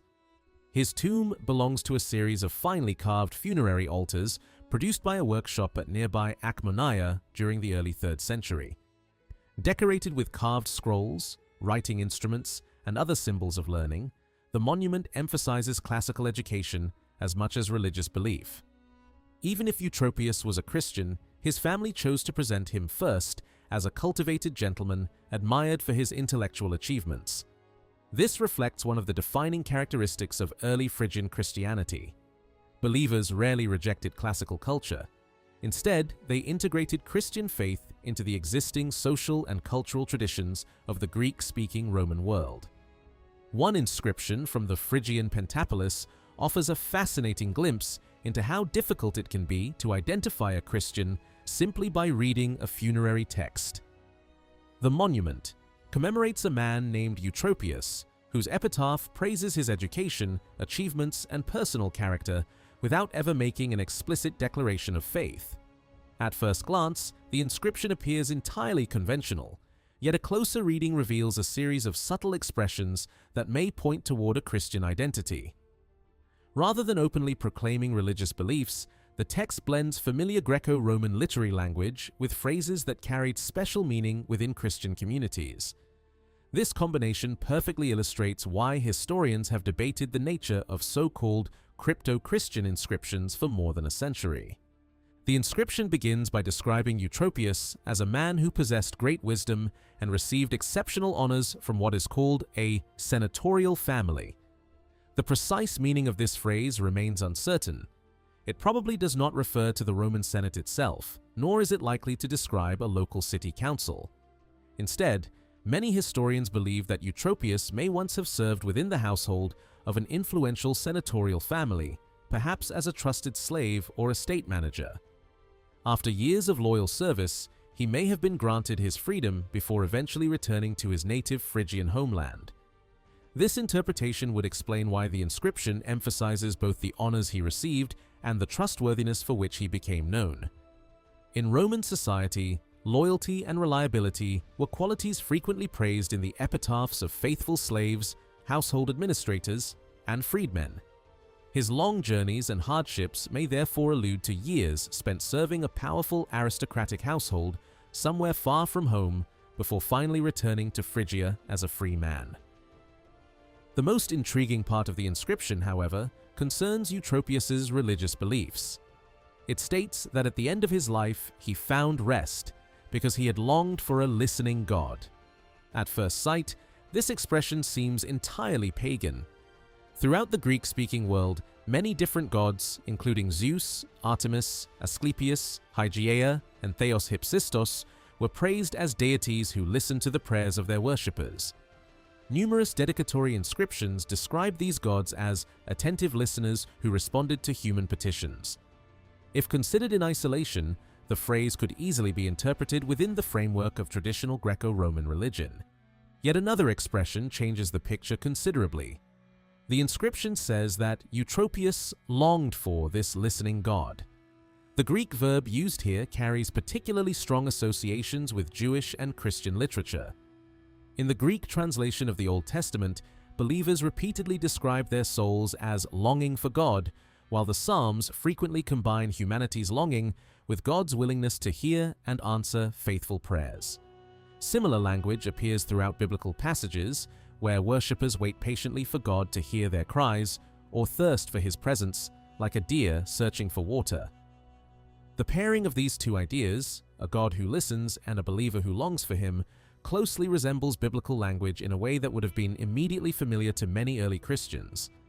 Another subtle clue appears in the statement that Eutropius found rest at the end of his life. Although the expression itself may sound ordinary, the particular verb chosen was used with remarkable frequency by Christians to describe death. Rather than viewing death as a final end, Christians often spoke of the deceased as resting peacefully while awaiting the future resurrection. Interestingly, the author combines this Christian concept with a traditional Homeric phrase meaning the end of life. The result is somewhat awkward from a literary perspective, almost as though an older classical formula had been adapted to express a newer Christian understanding of death. This unusual mixture of classical and biblical language makes the inscription especially distinctive. Taken together, these expressions strongly suggest, but do not absolutely prove, that Eutropius was a Christian. The inscription never mentions Christ, never displays a cross, and never directly identifies its owner as a believer. Instead, it communicates through hints, literary echoes, and carefully chosen vocabulary. Yet the same kind of ambiguity appears elsewhere in the monument as well. Historians remain uncertain about Eutropius's social career, just as they remain uncertain about his religious identity. Was he really a former slave who earned his freedom after serving a senatorial household? Or does the inscription refer to something entirely different? The evidence allows several interpretations, and certainty remains impossible. This broader ambiguity leads to an important conclusion. If historians describe Eutropius as a crypto-Christian because his faith is expressed indirectly, then by the same logic they might also have to describe him as a crypto-freedman, since his social background is equally obscure. The inscription was not necessarily written to deceive anyone or conceal religious identity. Rather, It belongs to a literary tradition that delighted in elegant allusion, leaving readers to infer meaning instead of stating everything openly. Its ambiguity reflects style more than secrecy. This realization has significantly changed modern scholarship. Earlier generations of historians imagined early Christianity as a movement constantly hiding from persecution, sharply divided between Orthodox believers and rival heretical sects. Under that assumption, vague or symbolic inscriptions were naturally interpreted as deliberate attempts to conceal Christian identity.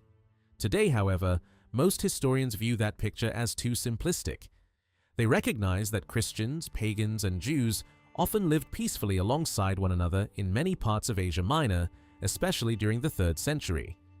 Rather than fearing constant persecution, many Christians simply participated in the same literary and cultural traditions as their non-Christian neighbors. Their inscriptions used subtle language, not because they were trying to hide, but because educated people throughout the Greek East appreciated refined, elusive writing. Ultimately, the notion of crypto-Christianity tells us as much about modern scholarship as it does about the ancient world. Early researchers expected Christian tombstones to resemble clear statements of faith and struggled to explain why so many monuments lacked explicit religious language. Modern historians increasingly reject that expectation. They argue that the absence of obvious Christian symbols should not automatically be interpreted as secrecy or fear. The sophisticated language found in many Phrygian epitaphs belongs to the same literary culture that produced works famous for their symbolism and layered meanings. Early Christian inscriptions therefore appear not as hidden messages disguised from hostile authorities, but as carefully crafted works of literature whose richness becomes fully apparent only to readers familiar with the cultural and religious world in which they were created. During the High Roman Empire, Phrygia looked remarkably Roman rather than distinctly Phrygian. Its cities displayed the same monumental architecture that characterized the great urban centers of Asia Minor. Temples, theaters, stadiums, bath complexes, gymnasiums, and public squares closely resembled those found in places such as Pergamon, Ephesus, and Ancyra. Rather than developing a unique provincial architectural style, cities like Aizanoi competed directly with the leading urban centers of the Eastern Roman Empire. Public inscriptions proudly honored Roman emperors, while ambitious building programs reflected the wealth, prestige, and civic rivalry that defined urban life throughout the empire. By this period, Romanization had become so successful that surprisingly little in the material culture of Phrygia appeared recognizably Phrygian. One of the foundations of this prosperity was Dokimaion, home to some of the most famous marble quarries in the Roman world. Located near the city of Synada, these quarries supplied both brilliantly colored Pavonazzetto marble and high-quality white marble that became prized throughout the Mediterranean. Unlike many provincial resources, the quarries belonged directly to the imperial government and were administered through a carefully organized state bureaucracy. Blocks of colored marble intended for export were marked with official inscriptions before being shipped to Rome and other major cities across the empire. Their products decorated imperial palaces, temples, public buildings, and luxury residences, making Phrygia one of the Roman Empire's most important sources of decorative stone. The famous white marble of Dokimaion proved equally valuable. It became especially renowned for the production of luxurious columnar sarcophagi, many of which were transported hundreds of kilometers from the quarries to distant regions of Anatolia and beyond. One of the finest surviving examples comes from Sidamaria, where an elaborately carved 3rd century sarcophagus demonstrates both the exceptional quality of Dokimian marble and the remarkable skill of its craftsmen. Decorated with finely carved acanthus leaves and classical architectural ornament, these monuments reflected the highest standards of Roman artistic taste. Their owners belonged to wealthy provincial elites eager to display both status and cultural sophistication through expensive funerary monuments. The same workshops that produced these prestigious sarcophagi also carved a variety of architectural sculptures exported throughout the empire. Corinthian capitals, decorative pilasters, monumental columns, and marble wall revetments made from Dokimian stone have been discovered not only across Anatolia, but also in Rome itself. Their distinctive, fine-toothed acanthus leaves allow historians to recognize products originating from the Phrygian workshops even when they are found hundreds of kilometers from their source. This widespread distribution illustrates how deeply integrated Phrygia had become within the imperial economy. Local craftsmen were producing works destined for some of the empire's most prestigious architectural projects. Yet amid this overwhelmingly Roman artistic landscape, one uniquely local tradition survived: the remarkable Phrygian doorstones. Unlike most other forms of Roman funerary sculpture, these gravestones appear almost exclusively in central Anatolia and have no close equivalent elsewhere in the Mediterranean. Carved to resemble the entrance of a house, they symbolize the doorway between earthly life and the afterlife. Some were produced from the same fine white Documuan marble used for luxury sarcophagi, while simpler examples were carved by local workshops serving nearby villages. Their design probably evolved from the decorative door reliefs frequently carved onto Roman sarcophagi, but over time the motif developed into an entirely independent Phrygian tradition. Although Romanization transformed nearly every other aspect of local architecture, the doorstone remained one of the clearest expressions of regional artistic identity. The production of these monuments also reveals the remarkable flexibility of the Documuan workshops. Master craftsmen who carved luxurious sarcophagi and architectural sculpture for export may have supervised the production of simpler doorstones intended for local customers. Less experienced craftsmen, or perhaps even apprentices, could produce these smaller monuments while learning their trade.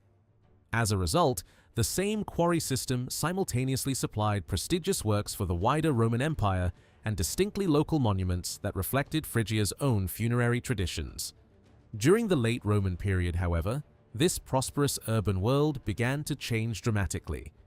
The first signs of decline appeared during the 3rd century crisis, when the great civic building programs of the High Empire came to an abrupt end. At Aizanoi, for example, the enormous stadium appears never to have been completed. Around the same time, exports of Pavonazzetto marble gradually ceased, while the production of the large luxury sarcophagi that had made Documuan famous also came to an end. The flourishing marble industry that had once connected Phrygia to the entire Mediterranean entered a period of contraction alongside the wider political and economic difficulties affecting the Roman Empire. The 4th century introduced a second transformation through the spread of Christianity. As the empire gradually adopted its new religion, many traditional public buildings lost their original purpose. Temples, theaters, gymnasiums, and bath complexes were abandoned, dismantled, or reused for entirely different functions. At Aizanoi, the stadium became a convenient source of building stone, while parts of the Temple of Artemis were dismantled so their materials could be incorporated into a newly constructed colonnaded street. Around AD 400, many Anatolian cities attempted one final urban revival by constructing elegant colonnaded avenues, strengthening city walls, and renovating aristocratic houses. Although ambitious, these efforts ultimately proved short-lived. By the 5th and 6th centuries, urban decline had become unmistakable.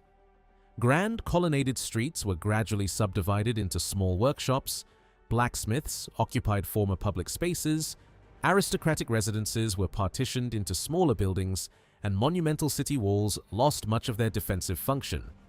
Earth accumulated across abandoned streets, while earthquakes damaged many surviving structures that were never repaired. Instead of restoring the great civic monuments of the Roman past, communities increasingly focused their resources elsewhere. The classical city that had once symbolized Roman civilization slowly faded from the landscape. One type of building, however, flourished during this period: the Christian church. New churches appeared in remarkable numbers throughout Phrygia, both within cities and, perhaps even more significantly, across the countryside. Former public buildings such as markets and bath complexes were converted into places of Christian worship, while entirely new churches rose in villages that had scarcely existed during the High Empire. Unlike earlier Roman architecture, which concentrated monumental investment within cities, Christian building activity spread extensively into rural areas. In fact, the countryside around Aizanoi eventually contained far more churches than the city itself. This shift reflected a much broader transformation in late antique society. Rural settlements expanded rapidly during the 5th and 6th centuries, with new villages appearing even in hilly and previously marginal landscapes. Archaeological surveys indicate that the number of rural settlements around Izanoi nearly doubled during this period, a pattern repeated across many regions of Anatolia. Population growth in the countryside coincided with the decline of the traditional urban elite. As imperial administration became increasingly centralized, local city councils lost much of their former influence, while wealth and investment gradually shifted toward agricultural estates and village communities.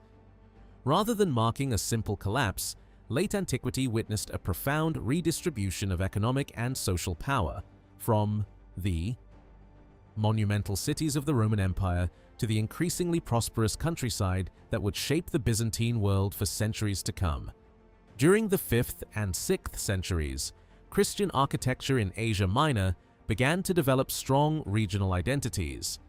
Instead of following a single architectural style throughout the empire, churches increasingly reflected local building traditions. In southern Lycaonia, for example, churches at Binbirkiliza were constructed with barrel vaults rather than traditional timber roofs and relied on stone mullions instead of classical columns. Nearby, Germia presents another revealing example. Its famous pilgrimage church dedicated to the Archangel Michael originally incorporated brick arches inspired by Constantinopolitan architecture, but later renovations replaced these with broad stone arches that were characteristic of Western Central Anatolia. These changes demonstrate that local builders did not simply imitate the capital. They adapted outside influences to suit regional traditions, gradually creating distinctive provincial architectural styles of their own. For many years, historians regarded these provincial churches as evidence of decline. Since political authority and aristocratic patronage increasingly shifted toward Constantinople, scholars often described inland Anatolia as an isolated architectural backwater whose buildings could never match those of the imperial capital. As local elites abandoned provincial cities in favor of careers at court, the quality of urban construction was assumed to have deteriorated. The emergence of regional architectural styles was therefore interpreted as a symptom of cultural isolation. Yet archaeological discoveries have challenged this traditional view. Although relatively few complete churches survive, large quantities of finely carved marble and architectural sculpture demonstrate that many Phrygian churches were built and decorated to exceptionally high standards. Rather than reflecting artistic decline, these remains reveal a vibrant regional tradition capable of producing works equal in quality to those of Constantinople itself. At the center of this artistic revival stood the marble quarries of Dokimaion. Far from declining after the end of the High Roman Empire, the workshops at Dokimaion continued operating throughout late antiquity while maintaining an extraordinary level of craftsmanship. Their architectural sculpture closely resembles contemporary work produced at Prokonnesos, the famous quarry island in the Sea of Marmara that supplied marble for Constantinople. A third major quarry at Sivek in the Balkans also produced remarkably similar sculpture, suggesting that these three centers may have formed part of a wider network of imperial workshops. Their products shared the same artistic vocabulary, technical precision, and decorative repertoire, despite serving very different regions of the empire. The relationship between these workshops appears to have been remarkably close. During the massive building campaigns that transformed Constantinople in the late 4th century, skilled craftsmen from Dokimaion were probably transferred to the imperial capital. Marble from Prokonnesos supplied much of the raw material, but many architectural details display carving techniques and decorative forms characteristic of Dokimian workmanship. In later centuries, however, the direction of influence reversed.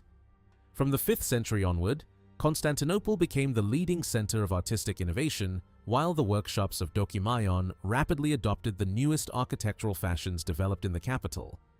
Instead of competing with Constantinople, Phrygian craftsmen became active participants in the empire's evolving artistic tradition.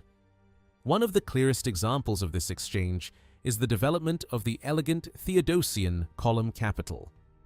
Although traditionally associated with the reign of Theodosius, the earliest securely dated examples actually belong to the middle of the 5th century. Characterized by finely carved acanthus leaves with delicate serrated edges, these capitals decorated prestigious churches in Constantinople. Yet virtually identical examples appear in western Anatolia, particularly at Nicolia and Germia, where archaeological analysis has confirmed that they were carved from Dochymean marble. Their quality equals that of the finest Constantinopolitan examples, demonstrating that the craftsmen of Dochymeon were fully capable of matching the artistic standards of the imperial capital. The marble itself provides further evidence of Dochymeon's importance. Unlike the coarse crystalline marble quarried at Prokonnesos, Dochymean marble possesses a much finer grain and a distinctive appearance easily recognized by archaeologists. Because transporting heavy stone across the Anatolian plateau was extremely expensive, inland churches overwhelmingly preferred locally produced Dochymean marble rather than importing material from the Sea of Marmara. At the same time, Dochymeon continued exporting its products over great distances, proving that its marble remained one of the empire's most prestigious building materials. Even during late antiquity, owning architectural sculpture carved from Dochymean marble remained an unmistakable symbol of wealth and status. Among the quarry's most celebrated products was the richly colored marble known as pavonazzetto, distinguished by its striking purple veins. Long admired during the Roman imperial period, this luxurious stone continued to decorate prestigious buildings throughout late antiquity. At Germia, fragments of pavonazzetto have been recovered from an impressive domed pilgrimage church dedicated to the Archangel Michael. The church measured more than 25 meters in diameter and appears to have been richly decorated with wall revetments of colored marble, glittering mosaics, and elaborate architectural sculpture. Far from representing a poor provincial church, the building matched the architectural sophistication and decorative richness of contemporary churches in Constantinople itself. Dochymeon also continued producing luxurious Corinthian pilaster capitals, many of which found their way to Constantinople. Archaeometric analysis has shown that several capitals discovered in the Great Rotunda, later incorporated into the Myrolean monastery, were carved from Dochymean marble despite standing within one of the empire's most important cities. Almost identical capitals survive in Kütahya, confirming that both the provincial and metropolitan examples originated from the same workshop. Even larger capitals of Dochymean marble have been discovered in Istanbul, suggesting that prestigious buildings in the capital deliberately combined structural elements carved from Proconnesian marble with decorative revetments imported from Dochymeon. This partnership between two of the empire's greatest quarries continued well into the 5th and 6th centuries. Beyond these luxury exports, Dochymeon supplied a wide range of architectural sculpture intended primarily for central Anatolia. Fine marble architraves, decorative friezes, capitals, and other carved architectural elements adorned churches throughout the region. One particularly important architrave preserved in the museum at Afyon combines finely carved acanthus ornament with an original Christian inscription, proving that elaborate classical decoration continued to flourish within explicitly Christian buildings during the 4th century. Rather than abandoning traditional artistic forms, Christian patrons embraced them, integrating biblical inscriptions with decorative motifs inherited directly from earlier Roman architecture. Another remarkable example comes from Bozuyuk in northwestern Phrygia. There, a beautifully carved marble frieze displays lively acanthus leaves cut with exceptional depth and precision. Although similar decorative styles continued into the 5th and 6th centuries, none later achieved the same vitality or complexity as this 4th century masterpiece. Its craftsmanship demonstrates that Phrygian sculptors remained among the finest stone carvers in the Eastern Roman Empire. Far from marking an era of artistic decline, the architectural sculpture of late antique Phrygia reveals a region whose workshops continued producing works of extraordinary technical and artistic quality while adapting classical traditions to the needs of a rapidly Christianizing society. The artistic achievements of late antique Dochymeon did not end with the production of luxurious marble for imperial buildings. Instead, during the 5th and 6th centuries, the workshops of Dökümayon entered a new period of remarkable creativity, producing architectural sculpture that rivaled the finest works of Constantinople while simultaneously developing artistic traditions unique to central Anatolia. This combination of technical excellence and regional originality transformed Dökümayon into one of the most influential artistic centers of the Byzantine world. Rather than simply preserving the legacy of Roman craftsmanship, its sculptors actively participated in shaping the visual identity of Christian architecture across inland Asia Minor. One of the clearest demonstrations of this artistic sophistication is a remarkable group of fine-toothed acanthus capitals discovered throughout Phrygia. These capitals belong to the same artistic family as the so-called Theodosian capitals that decorated prestigious churches and public buildings in Constantinople. Their broad acanthus leaves, outlined by elegant double contours, display an extraordinary level of technical precision. Among the most fascinating examples is an unfinished octagonal capital preserved in the Eskişehir Museum. Unlike completed monuments, this capital reveals the intermediate stages of Byzantine stone carving. The leaves had already been blocked out with broad chisels, but the final surface treatment, the delicate finishing cuts that created depth, texture, and movement, was never carried out. Likewise, the upper section of the capital remained only roughly shaped, although it was clearly intended to receive elaborate animal protomes similar to those found on completed examples. Because unfinished monuments rarely survive, this capital provides an exceptional opportunity to observe the methods used by Dökümayon sculptors before a work left the workshop. It is, in effect, a snapshot of Byzantine craftsmanship frozen halfway through production. The Eskişehir capital was by no means an isolated achievement. Similar masterpieces have been discovered across western and central Phrygia, revealing a workshop fully engaged with the latest artistic developments of the empire.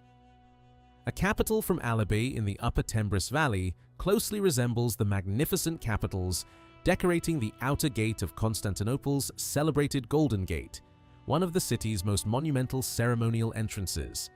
Another example preserved in Eskişehir belongs to a type most famously associated with the 6th century church of San Vitale in Ravenna, one of the masterpieces of Byzantine architecture in Italy. Additional capitals from Tifteler, Konya, Amorion, and Kütahya display decorative schemes featuring cornucopias, ivy leaves, and narrow-pointed acanthus identical to those fashionable in Constantinople during the Theodosian and Justinianic periods. These parallels demonstrate that Phrygian sculptors followed artistic developments across the empire with remarkable accuracy. Their workshops were clearly connected to the wider Byzantine artistic world rather than operating in provincial isolation. The cumulative evidence leaves little doubt about the quality of these workshops. Architectural sculpture produced at Dökümayon compares favorably with contemporary works carved from Proconnesian marble, the material most closely associated with Constantinople itself.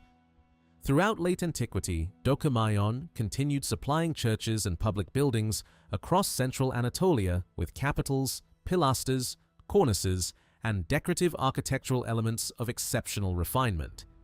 In terms of both technique and artistic ambition, the workshop functioned as the inland Anatolian equivalent of Prokonnesos, serving the interior of Asia Minor, just as Prokonnesos served the imperial capital and the Mediterranean coast.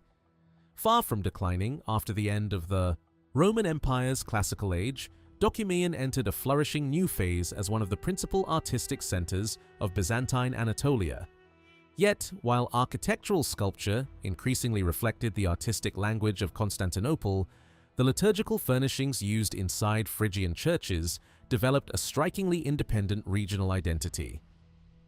This contrast is one of the most remarkable aspects of late antique Phrygian art.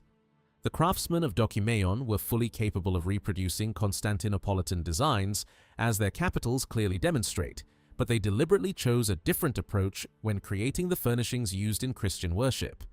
Instead of copying metropolitan models, they preserved forms that were distinctively Anatolian.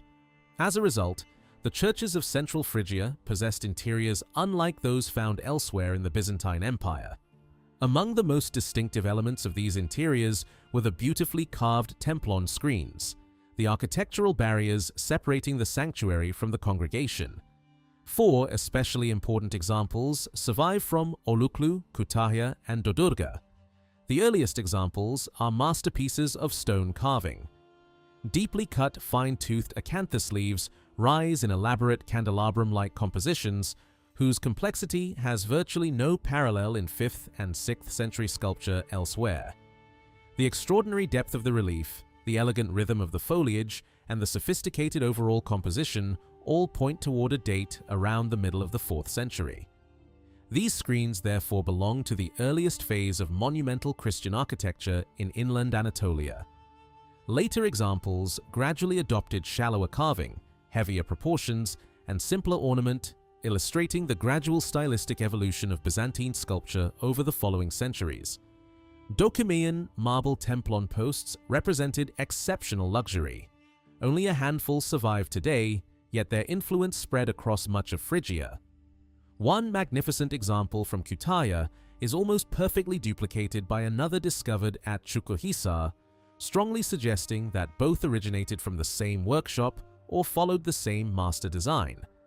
Elsewhere, local craftsmen attempted to imitate these prestigious products using grey marble quarried closer to their own villages. The copies reproduce the overall appearance remarkably well, although they generally lack the brilliant white stone and delicate workmanship of the originals. Even the smallest rural churches aspired to possess at least some genuine Dokimean sculpture. In many cases, local builders carved the larger architectural components themselves while purchasing finely carved capitals directly from Dokimean. These bright white marble capitals stood out dramatically against darker local stone, immediately signaling both wealth and prestige to everyone entering the church. Unlike Constantinople, where templon screens were usually carved from single monolithic blocks, Phrygian churches combined imported luxury elements with locally produced structural components, creating an architectural style unique to the Anatolian plateau. Another hallmark of Dokimean craftsmanship was the extraordinary use of champlevé decoration. This sophisticated technique involved carving shallow channels into the marble and filling them with colored materials to produce striking decorative effects.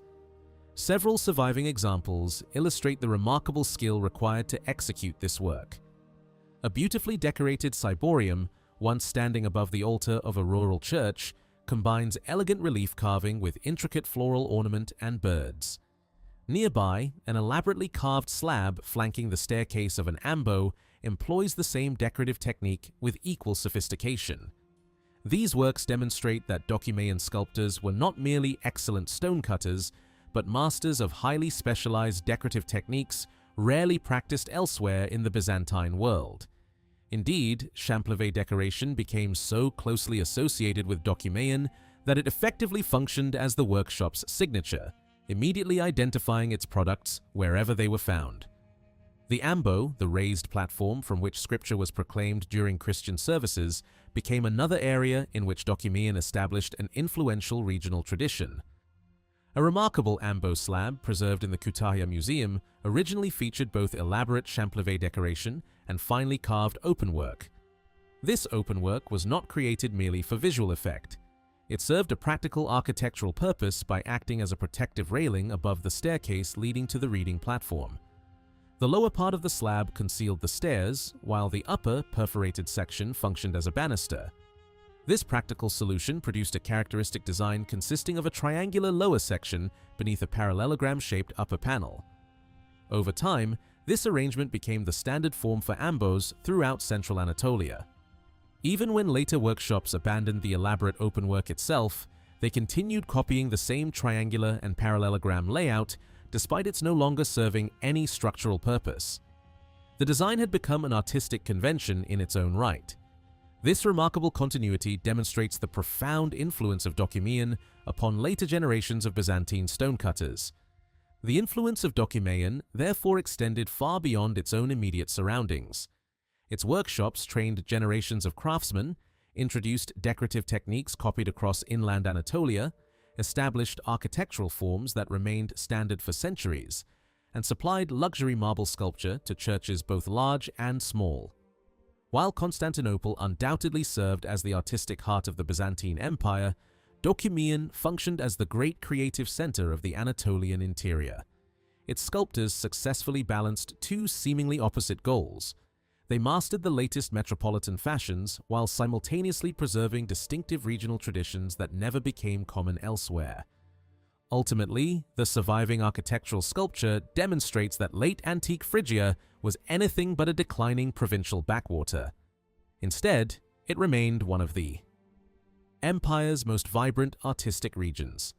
Its workshops produced sculpture comparable to the finest works of Constantinople, yet they also created an unmistakably Phrygian artistic language visible in templon screens, amboss, liturgical furnishings, and innovative decorative techniques. Through this combination of technical excellence, creative originality, and regional identity, Dokimaion secured a place among the most important centers of Byzantine stone carving, leaving an artistic legacy that shaped the architecture of central Anatolia for centuries to come. Beyond the distinctive openwork decoration and elegant champlevé carving, central Anatolian amboss developed two additional architectural features that were almost entirely unique to the region. These elements appear repeatedly in churches across Phrygia and neighboring areas, but are virtually unknown elsewhere in the Byzantine world. Their consistent appearance strongly suggests that they originated from a single regional tradition, most likely the influential workshops of Dokimaion, whose designs were subsequently copied by local craftsmen throughout central Anatolia. The first of these innovations was a large rectangular rear slab positioned behind the staircase leading up to the ambo. At its center was a shallow arched niche framed by elegant quarter columns carved in relief. This slab was not merely decorative, it performed two practical functions simultaneously. First, it concealed the rear of the staircase, giving the structure a more harmonious appearance from every angle. Second, it helped support the elevated reading platform itself, contributing to the stability of the entire monument. In effect, a single carefully designed architectural element combined structural engineering with refined decoration, reflecting the practical sophistication of the Dokimaion workshops. One of the finest surviving examples comes from Saraichuk in northwestern Phrygia. Decorated with beautifully carved fine-toothed acanthus leaves, the slab displays workmanship so refined that historians believe it almost certainly originated in the Dokimaion workshops themselves. The depth of the carving, the elegant proportions of the quarter columns, and the delicate treatment of the foliage all correspond closely to other luxury products produced from Dokimaion marble.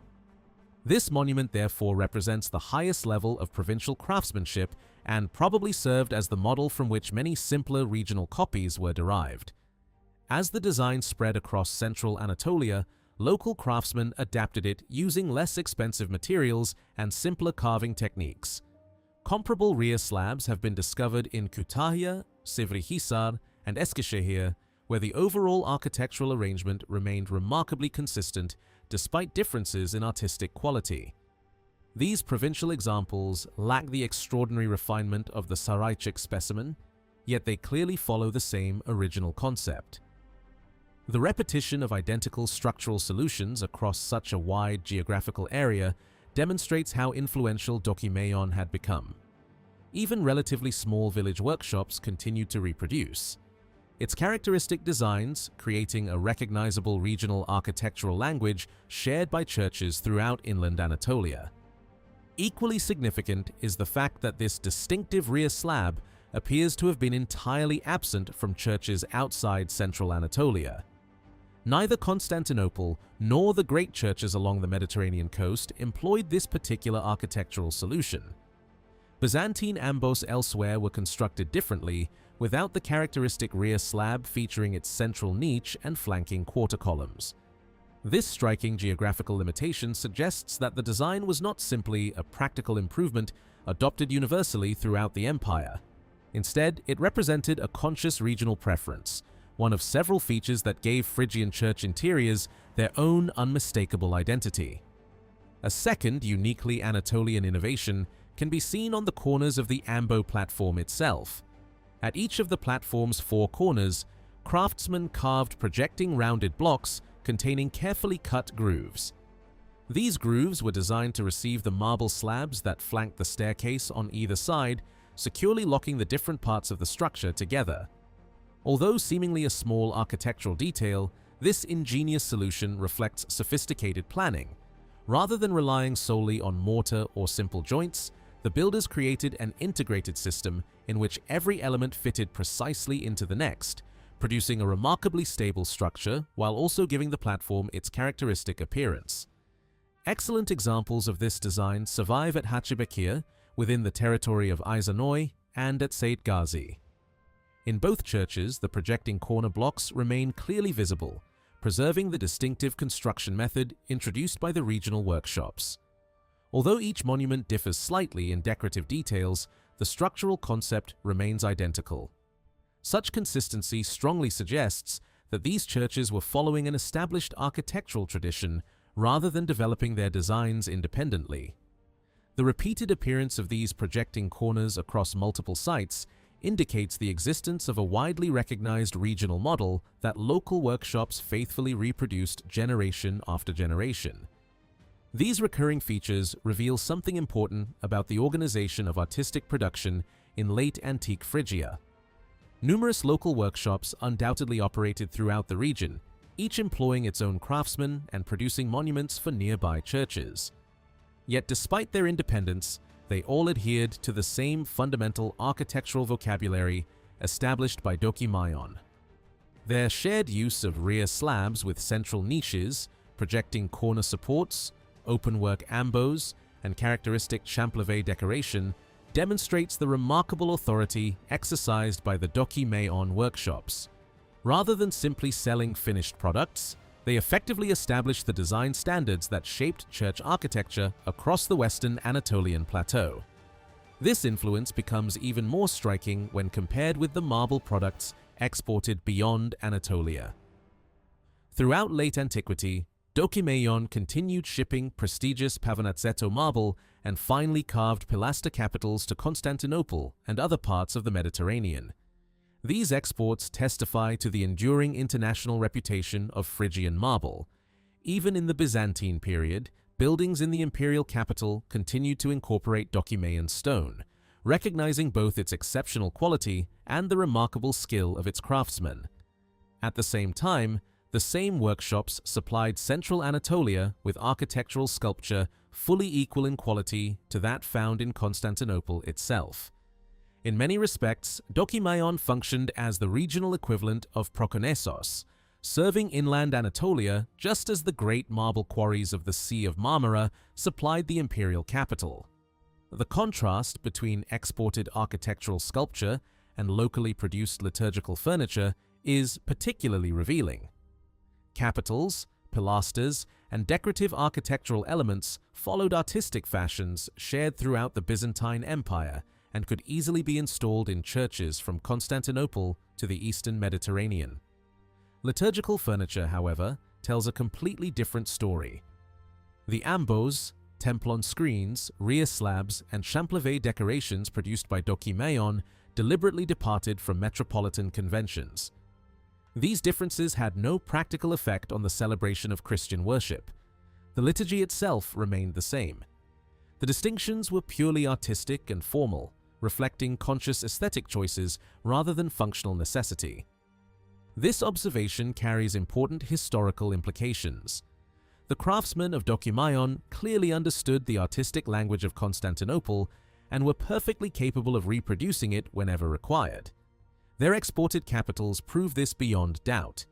Consequently, their decision to preserve distinctive regional forms for locally used church furnishings cannot be explained by ignorance or technical limitations. Instead, it appears to represent a deliberate effort to maintain a recognizable provincial artistic identity. Travelers moving through central Anatolia would immediately have recognized these characteristic ambos and templon screens as products of the Phrygian workshops, just as earlier generations had recognized the famous Roman period Phrygian doorstones. Unlike the Roman doorstones, however, the liturgical furniture of Dokimayon cannot be dismissed as a simplified provincial imitation of luxury products intended for export. On the contrary, many of these locally produced works equal, or even surpass, the artistic quality of the marble capitals shipped to Constantinople. An elaborate openwork amboss slab required immense technical skill, careful planning, and extensive labor.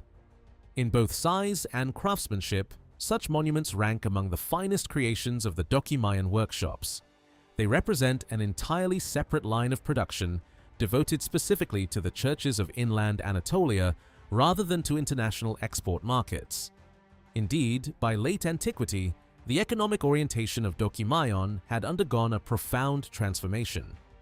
During the 2nd and 3rd centuries, the quarries had earned international fame by exporting luxurious marble throughout the Roman Empire. By the 5th and 6th centuries, however, only a limited range of products, primarily prestigious pilaster capitals, continued to travel to distant Mediterranean markets. Most of the workshop's production was now directed toward the churches, monasteries, and villages of central Anatolia itself. Instead of serving Rome and the wider empire, Dokimachon increasingly became the artistic heart of its own region.